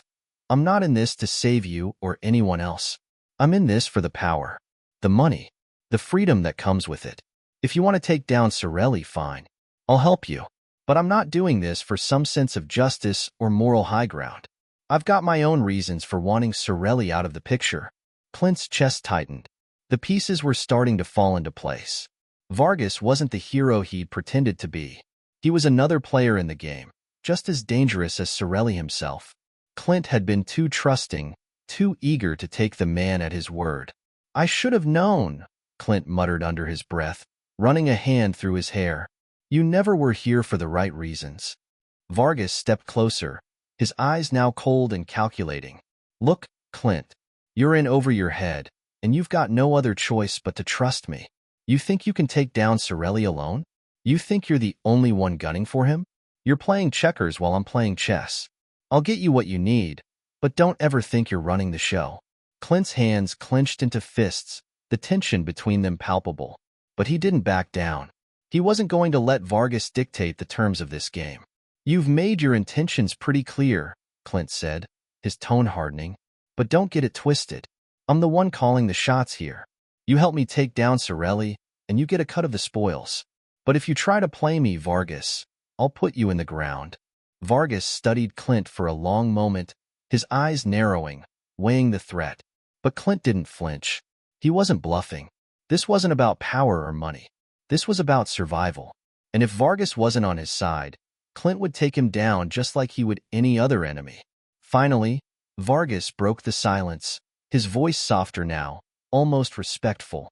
"All right, Clint, you've got it. For now. But just remember, when the dust settles, there's only room for one player at the top." Clint didn't respond. He didn't need to. Vargas had just shown his true colors, and Clint knew what that meant. It was time to finish what he started. But now, he had to be more careful than ever. As Clint turned to leave, he could feel Vargas' gaze burning into his back. The game was far from over, and now, more than ever, Clint knew he had to watch his every move. Because the line between ally and enemy had just become a lot blurrier. Clint couldn't shake the feeling that everything was coming to a head. After his confrontation with Vargas, the air in the warehouse felt thicker than it had in days. The promise of cooperation rang hollow in his ears, and he couldn't help but wonder if he had made the right choice in trusting Vargas, even with Hawkins' nod of approval. He had learned long ago that in his line of work, trust was a luxury few could afford. But now, he had no choice. He had to move forward, regardless of how fractured his alliances had become. He needed something to tip the balance in his favor. The pieces were all in place, but they didn't quite fit together yet. He had Hawkins on his side, but Hawkins was only one part of the puzzle. He knew that to take down Sorelli, he'd need leverage, something irrefutable, something that would turn Sorelli's own people against him. But what? Clint stood in front of the blackboard in the back room of the warehouse, eyes scanning the names and connections written on the whiteboard. The whole thing had become a tangled mess. He had written down every name he could think of: associates, enforcers, former allies, anyone who might have an interest in bringing Sorelli down. The problem was, Sorelli was a survivor. He always had a way of coming out on top, no matter how bad things got. Clint's fingers tapped against the whiteboard as his mind raced. He had to find a way to break Sorelli, something that would fracture his empire from the inside. The problem was, Sorelli was more than just a leader. He was a symbol of power, and symbols were hard to break. Suddenly, Clint's phone buzzed in his pocket. He pulled it out, his eyes scanning the text that had just come through. "You need to get to the docks. Now, Hawkins." His heart skipped a beat. The urgency in Hawkins' message was palpable. Without wasting another second, Clint grabbed his jacket and headed out the door. Whatever was happening at the docks, he knew it was important. Hawkins wouldn't have called him unless it was something big. The drive to the docks was short but tense. Clint's mind raced with possibilities, but none of them felt right. He couldn't afford another setback, not when he was this close. When he arrived, The area was eerily quiet, the usual bustle of the night replaced by an unsettling stillness. The only sounds were the creaking of ships in the distance and the soft lapping of water against the pier. He parked the car and stepped out, the cold wind biting at his skin. As Clint moved toward the warehouse where Hawkins had told him to meet, he noticed something odd. The place was darker than usual. No lights, no guards. It was too quiet. Clint instinctively reached for the gun at his side, his hand wrapped tightly around the handle. Something wasn't right. He slowed his pace, taking each step carefully, listening for any sign of movement. "Clint," Hawkins' voice cut through the silence. It was faint, almost a whisper, but there was a noticeable edge of panic in it. Clint's pulse quickened. He followed the sound of Hawkins' voice, weaving through stacks of crates and shipping containers until he found him, crouched down beside one of the cargo boxes. Hawkins looked up at Clint with wide, fearful eyes. "Something's going down. They're coming for me," Hawkins said quickly, his voice trembling. "I tried to get out, Clint. I swear I did. But they've already figured out what I'm doing. I didn't want this for you. But—" Before Hawkins could finish, a group of men appeared from behind a stack of crates. There were at least 5 of them, all armed, their eyes cold and determined. They were here for Hawkins and Clint, by association. Clint's mind raced. He didn't have much time. He couldn't afford to let Hawkins get taken, not now. With the odds stacked against him, Clint knew this would be his breaking point. Either he took control of this situation, or it would all come crashing down. As the men closed in, Clint stepped in front of Hawkins, his stance steady, eyes trained on the approaching threat. "Stay behind me," he ordered, his voice commanding. The first man lunged toward Clint, but Clint was faster. He sidestepped, using the man's momentum to shove him into one of the nearby crates. The others reacted quickly, pulling their guns, but Clint was already moving, ducking, weaving, using the shadows to his advantage. He pulled his own gun, firing a warning shot into the air. "Back off," Clint growled, his voice low and dangerous. "You don't want this fight." But the men didn't hesitate. They had been sent to take him out. Clint could see it in their eyes. They weren't afraid. Another man charged at Clint, swinging a heavy metal pipe. Clint ducked just in time, his hand gripping the man's wrist and twisting until the weapon clattered to the ground. He landed a quick blow to the man's gut, sending him crumpling to the ground. "Clint, look out!" Hawkins shouted. Clint turned just in time to see another figure sprinting toward him. He barely had time to raise his gun before the figure lunged, knocking him off balance. The gun flew from his hand, landing several feet away. In the chaos of the fight, Clint managed to land a solid punch to the man's jaw, knocking him to the ground. But as he turned to check on Hawkins, he saw something that froze his blood. Standing at the far end of the dock, silhouetted against the dim light, was Vargas. His eyes were locked onto Clint's, a smirk playing at the corner of his mouth. Clint's stomach churned. The pieces clicked into place. Vargas had set him up. This wasn't just an ambush. It was a betrayal. Hawkins had been right.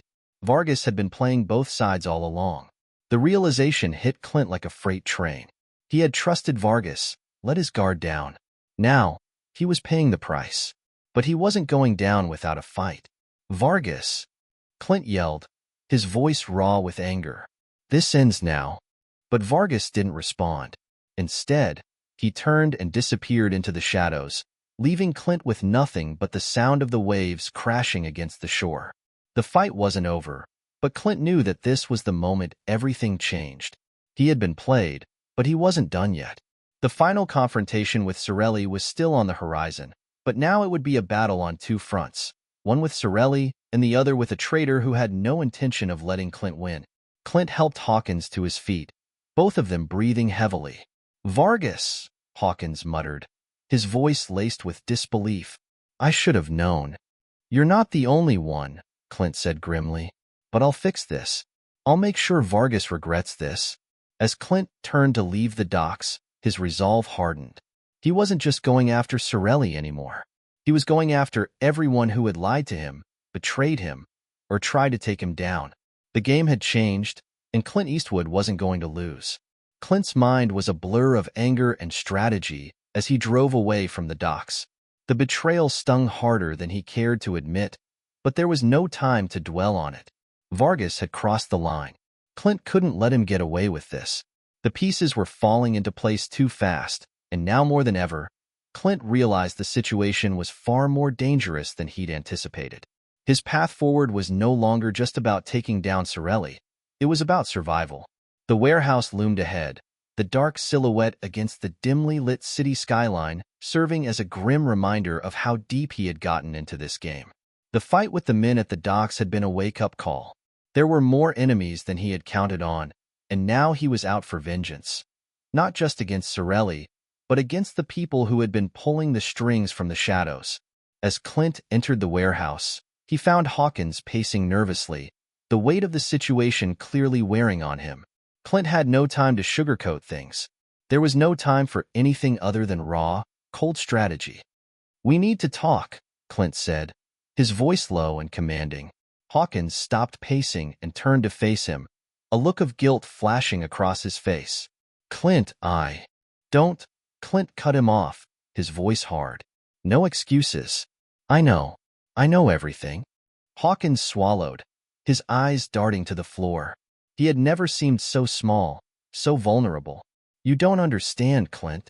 I didn't want this for you. I swear I didn't. But Vargas is the one we need to focus on now," Clint interrupted, his patience thinning. "I don't care about your reasons anymore. What I care about is fixing this mess." There was a tense silence, broken only by the soft hum of the fluorescent lights overhead. Clint could tell Hawkins was torn, but now wasn't the time for emotions. They needed to act fast. "We can't just sit here," Clint continued, pacing back and forth. "Vargas thinks he can play both sides, but he doesn't know who he's messing with." Hawkins nodded slowly, his face a mask of regret. "He's not stupid, Clint. He knows the game better than anyone. He's got his own network, people who are loyal to him, not Sorelli. You can't just walk in and expect to take him down without making a real mess of things." Clint stopped pacing and turned to Hawkins, his eyes cold. "I don't need to walk in. I need to tear his empire down from the inside." The two men stood in silence for a moment, the weight of their words sinking in. Clint's plan wasn't just about taking down Vargas. It was about leveraging everything they knew to expose him, to turn his own people against him. If they were going to survive this, they had to be smarter, more strategic than ever before. Clint turned back to the whiteboard in the corner of the room, his mind already working overtime. "We need to start with what we know. Vargas' weaknesses, his connections. Who's working for him? Who's loyal to him? If we hit his network hard enough, we'll take him down." Hawkins hesitated. "You're talking about going after his people. You think they'll just roll over for us?" Clint's eyes hardened. "If they're loyal to him, then they're just as dangerous as he is. But if they're just in it for the money, they'll turn on him the second they see an opportunity." They worked through the night, strategizing. Clint's mind never stopped moving. He needed to think bigger. It wasn't enough to expose Vargas' connections. He needed something personal, something that would ruin him. Clint had spent years learning how to manipulate situations, how to get under people's skin. Now, it was time to use those skills against Vargas. Hours later, the plan was taking shape. Hawkins would infiltrate Vargas' operation from the inside, pretending to be on his side. It was dangerous, but it was their best chance to gather intel. Meanwhile, Clint would work his own angle, digging up dirt on Vargas' past and finding a way to use it against him. He knew Vargas had skeletons in his closet. Every powerful person did. The key was finding the right one. As Clint stood in front of the mirror later that night, preparing for what was coming, he couldn't help but reflect on how far he'd come. He had gone from an ex-agent with nothing left to fight for to a man determined to take down the most dangerous criminals in the city. He had learned to trust his instincts, but now, those instincts were telling him that the stakes had never been higher. There was no turning back now. The next morning, Clint was back at the docks, where the betrayal had first come to light. It was time to send a message. The sun was barely breaking through the clouds as he made his way to the small warehouse near the edge of the pier. It was here that Vargas ran some of his more private operations, hidden, untraceable. Clint had already scouted the area the night before, and he knew the layout inside and out. As he approached the building, Clint noticed a figure standing by one of the crates, just outside the entrance. He could barely make out the details in the early morning light, but there was something familiar about the silhouette. "Who's there?" Clint called out, his voice sharp, demanding. The figure stepped forward, and Clint's breath caught in his throat. It was Vargas. "Clint, I knew you'd come," Vargas said with a grin that made Clint's blood run cold. "You really thought you could outplay me, didn't you?" Clint's hand instinctively went to his gun, his body tensing. "This ends today, Vargas. I'm not going to let you keep manipulating people for your own gain." Vargas chuckled, as if Clint's words were nothing more than an amusing little joke. "You don't get it, do you? You're just another pawn in a much bigger game. But you've already lost." Clint's jaw clenched. "We'll see about that." The showdown was inevitable. Everything had led to this moment. Clint had been waiting for an opportunity like this, the chance to take Vargas down for good. But Vargas was no fool.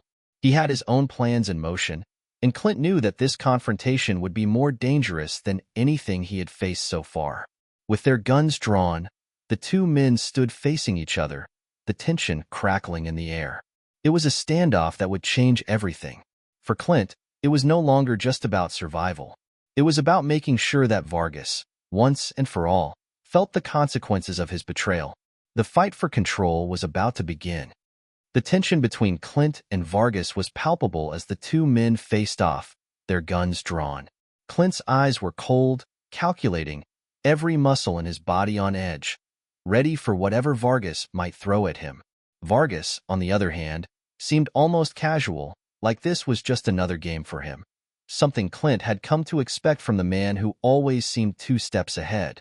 "You really think you can walk away from this, Clint?" Vargas asked, his voice dripping with condescension. "You're out of your depth. I've been doing this long before you ever showed up in my city." Clint didn't respond immediately. He simply studied Vargas, trying to get a read on the man. The smirk on Vargas' face was infuriating. It wasn't arrogance. It was something deeper, like he knew something Clint didn't. "You're wrong, Vargas," Clint finally said, his voice steady. "This ends tonight. You and I both know you can't run from your past forever." Vargas' grin widened, his eyes gleaming with a hint of amusement. "Past? What past? You think I'm some kind of fool, Clint? You don't get it, do you? I've got everyone I need. Loyalty, resources, power. You're just a relic, a memory of a time that's long gone. There's nothing left for you here." Clint's hand tightened around the grip of his gun. His instincts told him to stay calm, to wait for the right moment. Vargas was playing a psychological game now, trying to get under his skin, trying to get him to make a move first. "You think you've won," Clint said, his voice unwavering, "but I've got more leverage than you know." Vargas tilted his head slightly, as if genuinely curious. "Leverage? You've got nothing on me, Clint. You've been running around in the dark, thinking you're the one pulling the strings. But I've been in control this entire time." Clint's eyes narrowed. "We'll see about that." There was a sudden shift in the air, a subtle but powerful change. The tension escalated, and Clint could feel it. Something had tipped the scales. Without warning, he lunged, rolling to the side to dodge the first shot fired by Vargas. His movements were fluid, precise, a reflexive action born from years of training. The sound of the bullet whizzing past his ear was like a warning shot, one that Clint wasn't about to ignore. The standoff had transformed in an instant. It was no longer just a battle of words. It was life or death. Clint's heart pounded in his chest, but his focus remained razor-sharp. The confrontation wasn't just about taking Vargas down. It was about survival. He needed to outsmart him, outmaneuver him, and take the power back. Clint fired off 2 shots, both aimed at the ground in front of Vargas, creating a distraction. As Vargas recoiled, Clint sprinted to the side, using the stacks of crates for cover. Every movement was calculated. The time for diplomacy had passed. Now, it was about finishing what he had started. Vargas wasn't going down easily, though. He was fast, his reactions sharp. Clint could hear the sound of footsteps, the shuffling of shoes on concrete as Vargas moved to reposition himself. The game had truly begun. Clint's mind raced through possible scenarios. There were only 2 options. Either he cornered Vargas and forced him into a confession, or he used this opportunity to dig deeper into the man's dirty secrets. There was no room for hesitation now. He kept low, crouching behind the crates, listening for any sign of Vargas. The man was quiet now, too quiet. Clint felt the familiar rush of adrenaline as his body went into full survival mode. It was a feeling he hadn't had in a long time. The raw, primal instinct of being hunted and doing the hunting in return. Without warning, Vargas appeared from behind the crates, gun raised. Clint reacted on instinct, firing a single shot that grazed Vargas' shoulder. The man hissed in pain, but he didn't go down. Instead, he turned and bolted toward the exit of the warehouse. Clint knew this wasn't over. Vargas wouldn't run unless he had something planned. He pushed forward, his steps quick but cautious. He had to be smarter than Vargas, anticipate his moves. Clint was good at tracking down people who thought they could disappear. And Vargas wasn't the first man who had underestimated Clint Eastwood. The chase led them outside, into the dark streets of the city. The wind was biting, and the sounds of their footsteps echoed off the buildings. Clint stayed just a few paces behind, watching for any signs of where Vargas might go.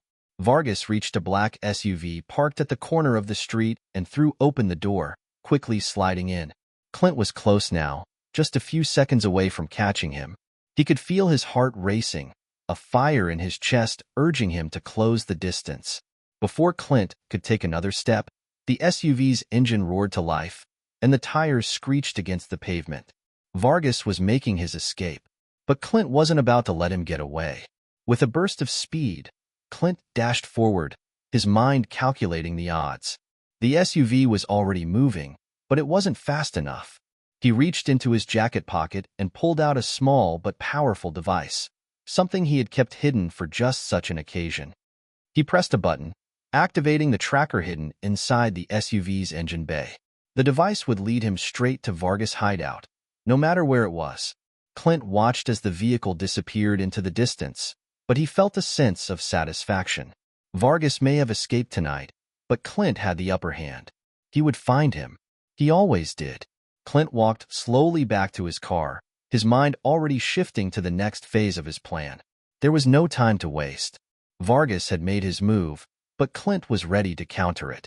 The final confrontation was fast approaching, and this time, it would be different. This time, Clint wasn't just hunting Vargas. He was hunting for the truth, about everything. About the deals, the lies, and the people who had been playing him from the start. But the deeper Clint dug, the more he realized just how deep this rabbit hole went. What he had thought was a simple betrayal was just the tip of the iceberg. There were darker forces at play, forces that would stop at nothing to keep their secrets buried. And now, Clint was in the middle of it all, a pawn no longer, but a player who was ready to take control. Clint sat in the dimly lit car, staring out at the dark road stretching before him. His mind was racing, but his exterior was calm. He had become an expert at compartmentalizing his thoughts, at pushing aside any feelings of doubt or fear. Those were luxuries he couldn't afford right now. Not with Vargas still on the loose, not with the stakes as high as they were. The tracker had led him here, a quiet, unassuming suburb on the outskirts of the city. It didn't look like much from the outside, but Clint knew better than to trust appearances. The place had all the right signs of being a front, discreet, unmarked, hidden in plain sight. If this was where Vargas had set up shop, Clint was ready to do whatever it took to find him. He pulled the car to a stop a few blocks away, taking care to park in the shadows. He wasn't about to make the same mistake of rushing in blindly. Everything in Clint screamed caution. This was no longer just about Vargas. The situation was bigger than that, far more complex. As Clint got out of the car, he felt the familiar rush of adrenaline surge through him, his senses sharpening. Clint's training kicked in. His movements were deliberate, his steps light as he moved toward the house that had been tagged by the tracker. The more he looked at the house, the more it felt like the kind of place someone would go to disappear. No signs of activity, no lights, no movement. The stillness was almost too perfect. But Clint didn't believe in coincidences. Vargas had to be inside. He surveyed the perimeter of the house, moving stealthily around the back and finding an unlit side entrance. The door was locked, But Clint wasn't about to be stopped by a little security. He pulled out his lockpicks, tools that were as much a part of him as his gun, and within seconds, the door was open. He slipped inside, the air inside the house cool and stale. It smelled like nothing, like it had been abandoned for weeks. Clint moved cautiously through the hallway, his hand on the grip of his weapon, ready for anything. Every step echoed in the silence, but Clint remained undeterred. He had learned long ago that the quiet moments were often the most dangerous ones. As he advanced deeper into the house, he noticed something that made him pause, a faint hum coming from one of the rooms ahead. The noise was subtle, but it was there, like a faint background buzz. It could be a security system, or it could be something more. Either way, Clint couldn't afford to be careless now. He took a deep breath, steeling himself, and then moved towards the source of the sound. The door was slightly ajar, just enough for him to see inside. What he saw made his blood run cold. There, sitting in front of a series of monitors, was Vargas. His back was to Clint, but Clint could see the faint silhouette of him in the glow of the screen. He was watching something. No, he was controlling something. The screens in front of him were filled with various live feeds, each one showing a different location, different people. It didn't take long for Clint to realize that Vargas wasn't just watching. He was pulling the strings. Clint's eyes narrowed. This wasn't just about criminal empires anymore. This was a far-reaching network, one that had its hands in everything. Vargas had more power than Clint had realized, and now Clint was face to face with it. He stepped forward, his presence finally breaking the silence. "I knew you'd be hiding in the shadows." Vargas didn't flinch. He didn't even turn around. Instead, his voice came, low and controlled, a hint of amusement in it. "Clint, I've been expecting you. You always think you can sneak around and make a difference, but the truth is, you're just a small piece of a much bigger puzzle." Clint took a step closer, his eyes locked on Vargas. "That's where you're wrong. You've underestimated me for the last time, Vargas." The older man slowly turned around, his face coming into view.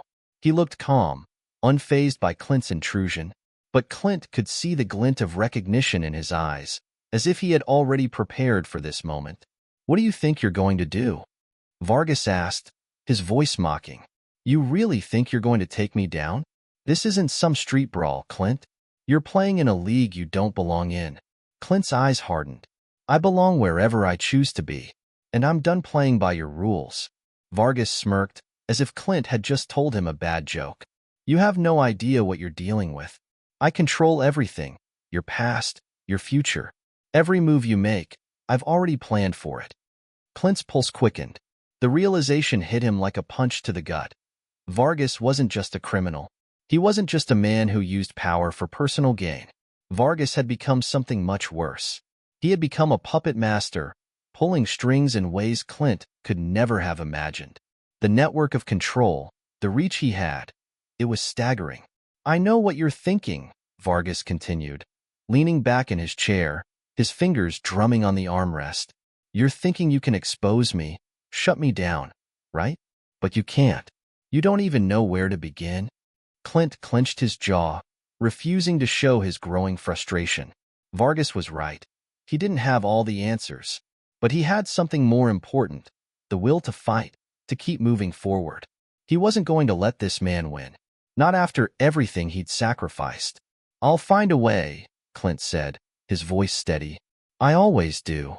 Vargas's smirk faded, replaced by a glimmer of something more dangerous, something almost predatory. "You really think you can beat me, Clint? After everything I've built? The connections, the power? It's too late for you. You've already lost." The room felt colder as the words hung between them, the weight of them pressing down on Clint. But there was something in Vargas's eyes that told Clint that the man was beginning to see him as a real threat, one he couldn't just brush aside. Clint took a step forward, never breaking eye contact. "It's never too late." There was a long pause, both men standing in the silence. And then, without warning, Vargas reached for a nearby button, pressing it quickly. Clint barely had time to react before the entire room seemed to come alive with alarms and flashing lights. The door behind Clint slammed shut, and the walls began to shift, revealing a hidden chamber beyond. Clint cursed under his breath, his mind racing. He had underestimated Vargas's defenses, again. But there was no time to dwell on mistakes. The real game was only just beginning. Clint's heart raced as the door slammed shut behind him, sealing him inside the hidden chamber. The alarms blared, the red lights flashing rapidly, casting an eerie glow across the room. The walls began to shift with mechanical precision, revealing hidden compartments and concealed rooms. Vargas had anticipated every move Clint could make, and now he was paying the price for underestimating his adversary. For a moment, Clint stood motionless, his mind analyzing the situation, assessing his options. This was bad. Worse than bad. Actually, he was in a confined space with a man who controlled everything, from the city to the networks that made it run, and now it seemed like he had designed this entire situation to trap Clint. The walls were closing in, literally. The mechanisms inside the chamber hummed louder, and the room seemed to shrink, as if squeezing him into a smaller and smaller corner. He could hear the sound of metal scraping against metal, and the walls moved with unnerving precision, sealing off any escape routes. There was no way out, at least, not without first confronting Vargas. A cool, mocking voice echoed through the speakers in the room. "I'll give you credit, Clint. You've made it further than I expected. But you've also walked right into my trap. This place isn't just some hideout. It's my fortress, my last line of defense. And now, you're my prisoner." Clint's jaw tightened. "You're wrong, Vargas. I'm not your prisoner. You're just too arrogant to see it." The voice on the speaker let out a low chuckle. "You're still clinging to that hope, huh? How quaint. Let's see how long that lasts once you realize there's no way out of here. No one is coming for you. No one even knows you're here." Clint's eyes scanned the room quickly, searching for any possible weak point, any hint of a way out. The walls were lined with steel, and the floor was solid concrete. There were no visible windows, only a large, reinforced door on the opposite side that was no doubt locked securely. The only other exit was the ceiling, but even that seemed out of reach. The lights flickered ominously above him. But Clint wasn't one to panic. He knew better than to let fear control him. He had faced worse situations before. He had always found a way to survive. And tonight would be no different. "Do you really think you can hold me here, Vargas?" Clint called out, his voice steady. "I've gotten out of worse." From the speakers, Vargas's laughter came again, this time more sinister. "I hope you're not too attached to your life, Clint, because soon you'll realize that all your clever tricks won't save you. You're in my world now." Clint's muscles tensed. There was something about Vargas's words that sent a shiver down his spine. It was clear that Vargas wasn't just a petty criminal. He was someone who had orchestrated things on a level Clint couldn't have imagined. The stakes were far higher than Clint had thought. But that's when Clint realized it. Vargas had underestimated him in the one way that mattered most. Clint wasn't just a relic of the past. He was a man who knew how to survive. And survival meant adaptability, thinking on your feet, staying one step ahead of the enemy. If Vargas thought Clint was trapped, then he hadn't been paying attention. Clint moved quickly, his mind racing with plans. First, he needed to stop the walls from closing in further. The ceiling above him had a ventilation shaft that, though small, was large enough for Clint to squeeze through if he could get to it. He just needed a way to get to the access panel hidden in the far corner of the room. He took a deep breath, his hands already moving to the belt where he kept his tools. He had a few pieces of equipment that could help him in a pinch, small, discreet, and powerful tools that he had carried with him for situations like this. First, he pulled out a compact grappling hook. It wasn't the kind you'd use in a Hollywood movie to swing from building to building, but it was perfect for scaling a wall or, in this case, reaching high places. With a practiced hand, Clint aimed it at a narrow metal bar on the ceiling and fired. The hook latched onto the bar with a satisfying click, and Clint began to pull himself upward, ignoring the growing noise of the walls grinding closer together. The moment his feet left the ground, the sound of the alarm intensified, but Clint was focused. He pulled himself toward the ventilation shaft, sliding his body along the rope. His mind was already ahead of him, calculating each move with precision. Just as his fingers brushed against the metal grate covering the ventilation shaft, the door at the other side of the room burst open with a heavy thud. Clint froze, holding his breath. He knew who it was before he even saw him. Vargas entered, his face a mask of calm confidence. Behind him stood two large men. Muscle, no doubt, meant to keep Clint from escaping. Vargas didn't look at Clint right away. Instead, he walked toward the control panel at the far wall, where he had activated the system. "Not bad, Clint," Vargas said, his tone almost admiring. "You've got some fight left in you, but it's all for nothing. You're already trapped." Clint didn't respond. He knew better than to engage in a battle of words right now. Instead, he continued to inch his way toward the shaft, his movements slow and deliberate. He couldn't afford to make a sound, couldn't afford to give away his position. Vargas turned to face Clint, his eyes scanning the room. His gaze flicked to the ceiling for a brief second, but it was enough. He spotted Clint halfway up the rope. "Ah, clever," Vargas sneered. "But too little, too late." Clint's hand shot forward, wrenching the metal grate off the shaft with a quick, fluid motion. He slipped inside just as Vargas raised his gun. The bullet pierced the air, but Clint was already gone, disappearing into the ventilation system, leaving Vargas with nothing but the sound of his own frustration. Vargas stood still for a moment, seething. "You're not getting away from me that easily, Clint." But Clint had already vanished, his mind now set on escaping this trap and getting back on the trail. He would fight his way out if he had to, but he would make sure Vargas knew Clint Eastwood was never truly trapped. Not as long as he had a choice. Clint's heart pounded as he crawled through the cramped ventilation shaft, his every movement calculated, swift, and silent. The tight space offered little room to maneuver, but Clint had been in worse situations. The shaft twisted and turned, a narrow tunnel designed to keep intruders like him at bay. But Clint knew this game too well. It wasn't about size or space. It was about determination. As he inched forward, his mind was already plotting his next steps.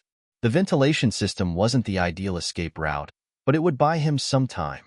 He needed to find a way to disable Vargas's security system or, at the very least, create enough of a distraction to slip through the back door. Clint wasn't about to be caught again. Not after everything he had endured. Vargas wasn't just any criminal mastermind. The man had an entire network, thousands of strings being pulled from the shadows. Clint knew he was walking a razor-thin line between victory and failure. If he didn't act fast, Vargas would eventually catch up with him, and this time, he might not be so lucky. Clint's mind returned to the last thing Vargas had said before Clint had made his escape. "You're not getting away from me that easily." The words were still fresh, searing into his thoughts. Vargas wasn't the kind of man to let a slight go unpunished, and Clint knew that his next move had to be the right one. No more mistakes. No more half measures. The shaft finally opened into a narrow, dimly lit corridor. Clint paused for a moment, listening. The alarms had stopped, replaced by an eerie silence. Vargas had likely realized by now that Clint had escaped into the air ducts.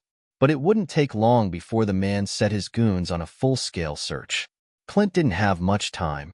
He moved through the corridor with quick, deliberate steps, staying close to the shadows. Every creak of the floorboards, every whisper of air felt like an echo. His instincts were on high alert, and his eyes darted around the space, looking for any sign of movement. At the end of the hall, Clint spotted a door. It was the only exit he could see. He approached it cautiously, his hand hovering over his weapon, ready for anything. He twisted the knob slowly, but the door was locked. No surprise there. Without hesitation, Clint pulled out his lockpicks, the familiar tools that had saved his life more times than he could count. Within seconds, the door clicked open. He stepped inside, finding himself in what appeared to be a small office. A desk sat against the far wall, papers strewn across its surface, a computer screen glowing faintly. But Clint's attention wasn't on the desk.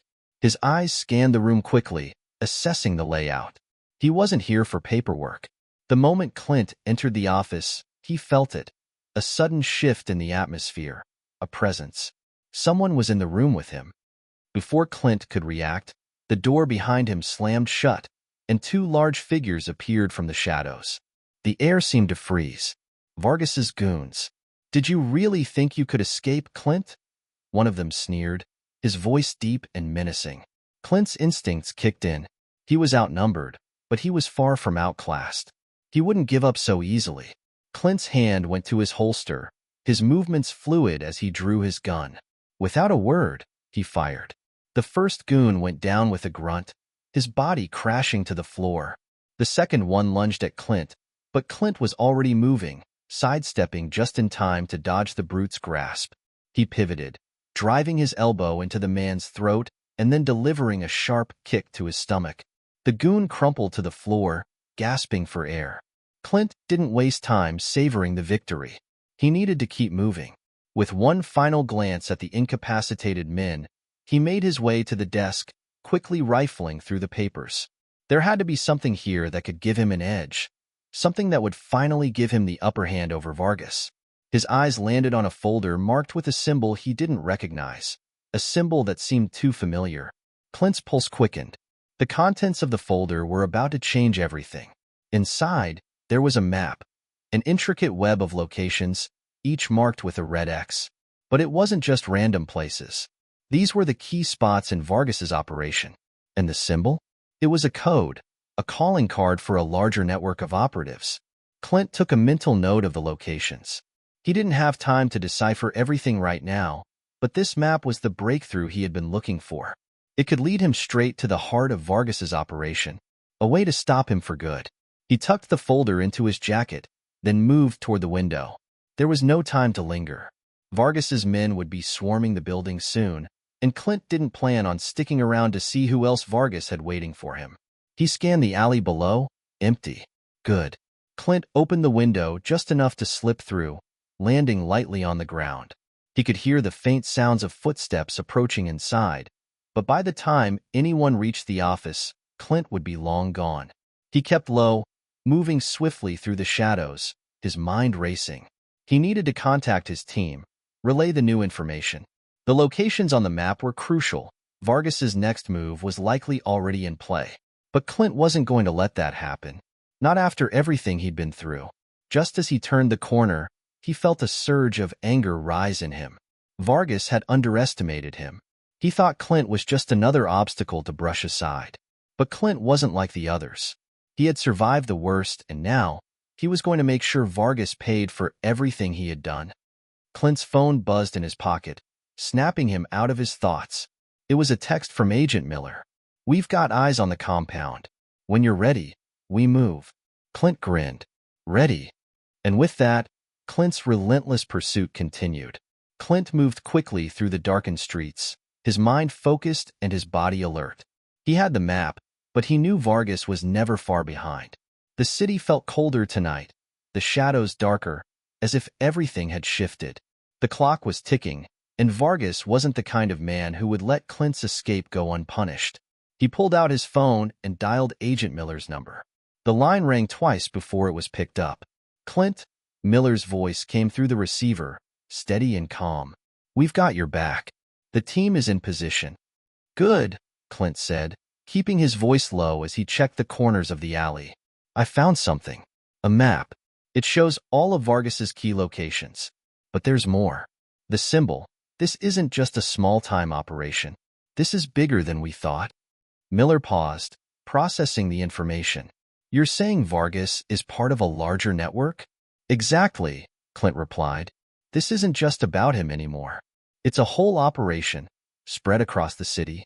He's the head, but he has connections. Dangerous ones." There was a brief silence on the other end before Miller spoke again. "We need to move fast, then. Where are you?" "On my way to the safe house. Meet me there in 20. Clint ended the call and slipped his phone back into his pocket. The streets ahead were empty, but he could feel the weight of something lurking, just out of sight.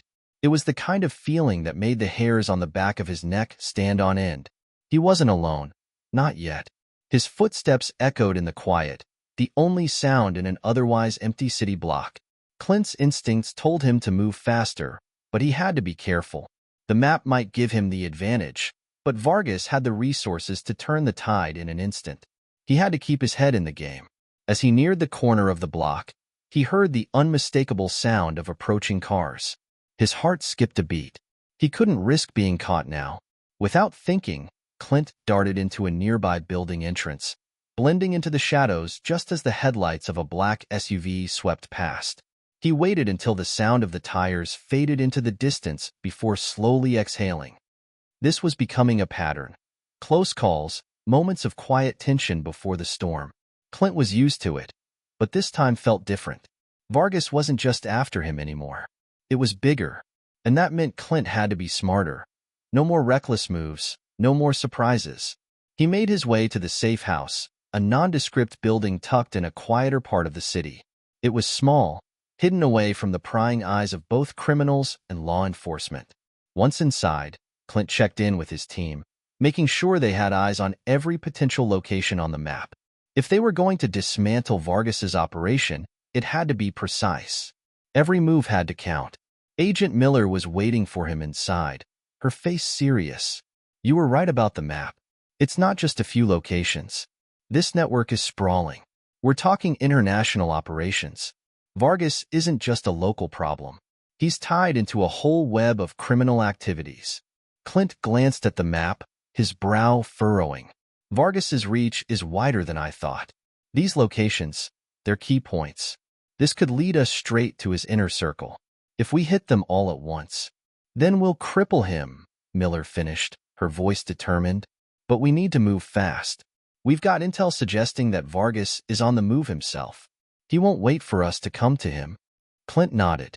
The urgency in Miller's voice wasn't lost on him. They couldn't waste time strategizing. It was time for action. Just as he was about to speak, his phone buzzed again. Another text from Miller's source inside the city. Vargas's men are gathering at the main compound. Looks like they're preparing for something big. Clint's eyes narrowed. We need to stop them before they get any ideas. Miller agreed. We've already got a team in place at each of the marked locations. You take the lead on the compound. We'll hit the rest at the same time. Clint's mind raced. This was it. The moment of reckoning. With Vargas's web of influence starting to unravel, the endgame was finally within reach. Clint stood in the shadows outside the compound's high walls, his pulse steady. He was ready. He had the element of surprise, and Vargas wouldn't know what hit him. Inside, Vargas's men were preparing for something.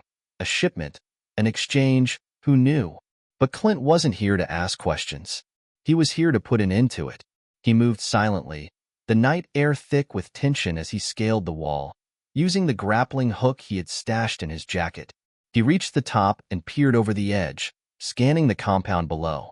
Armed guards patrolled the perimeter, unaware of the impending danger. Clint's eyes flicked to the main building, there, right at the heart of the compound. It was heavily guarded, but Clint had already studied the layout. He knew how to slip past them. His target wasn't just the compound. It was Vargas. He pulled his night vision goggles over his eyes and dropped down silently, landing behind a row of barrels. The guards were close, but Clint was faster. He crept through the shadows, his movements fluid and deliberate.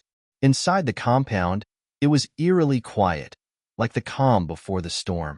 The security cameras had been disabled, and Clint knew that every step brought him closer to Vargas. It was a feeling Clint had learned to embrace over the years, the anticipation, the build-up to the moment when everything would collide. As Clint reached the entrance of the main building, he paused for just a second, listening for any sign of movement. The door was slightly ajar. He slipped through, making his way inside, where he found the building humming with activity. Guards moving, men talking in hushed voices, unaware of the storm about to break. Clint's eyes fell on the man at the center of it all. Vargas. He was standing by a large desk, his back to Clint, speaking to someone on the phone. Clint's grip tightened on his gun. This was it, the moment he had been waiting for. But just before Clint could make his move, Vargas turned around. Their eyes met. Vargas's lips curled into a wicked smile. You really thought you could escape me, Clint? Clint's heart surged. He was ready. It's over, Vargas, Clint said, his voice calm but fierce. Time to pay the price. The air in the compound was thick with anticipation, a silence that hung heavy in the room. Vargas stood there, just a few feet away, his face betraying nothing but arrogance. His eyes glinted with confidence, as though he had already won. But Clint wasn't so easily deterred. The last several months of pursuit, the close calls, the countless battles, they had led him here, to this moment.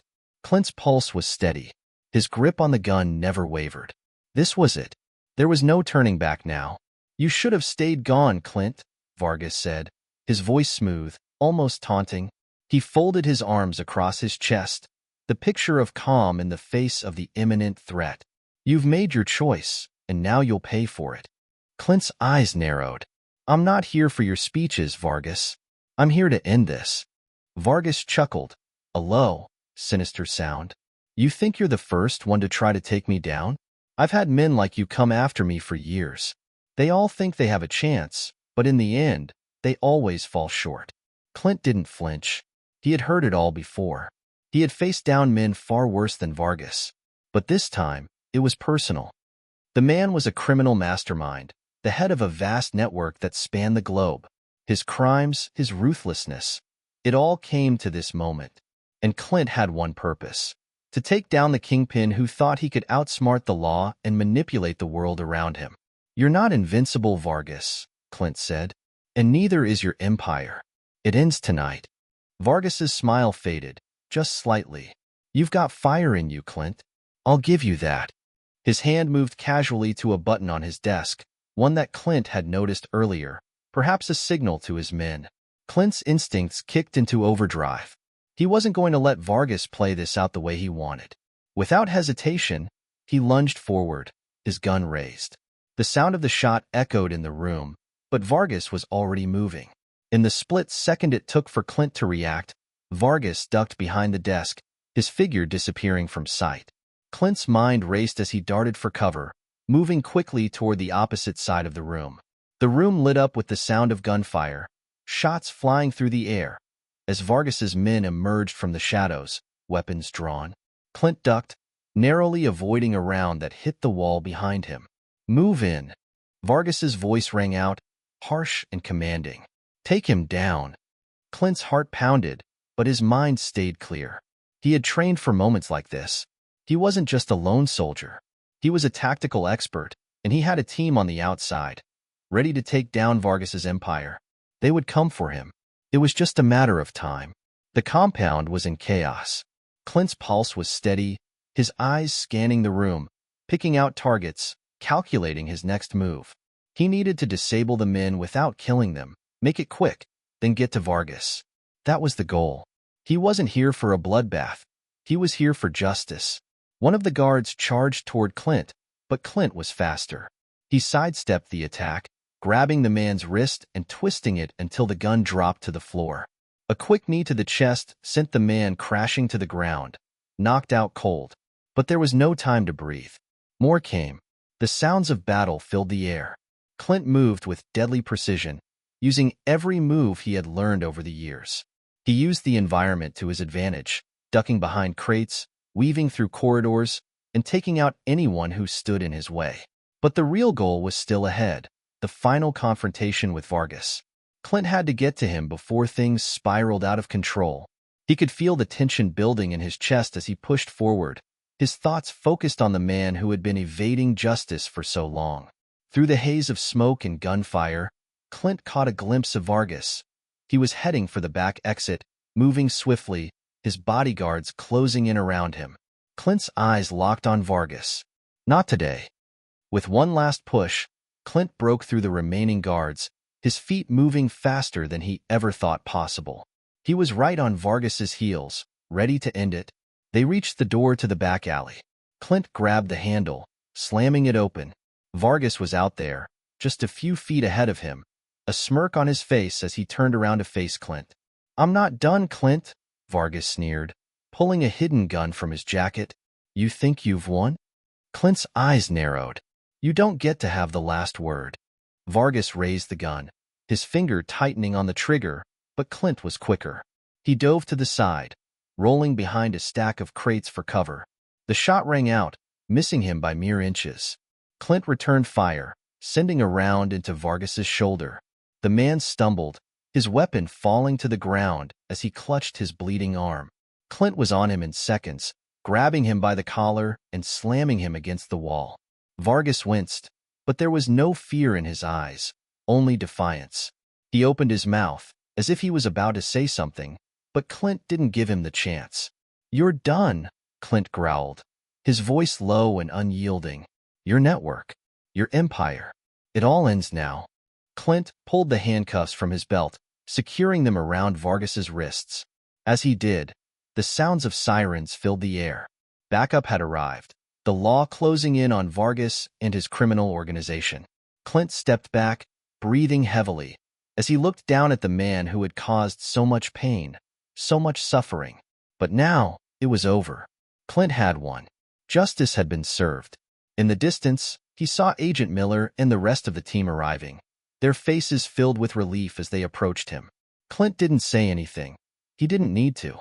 The job was done.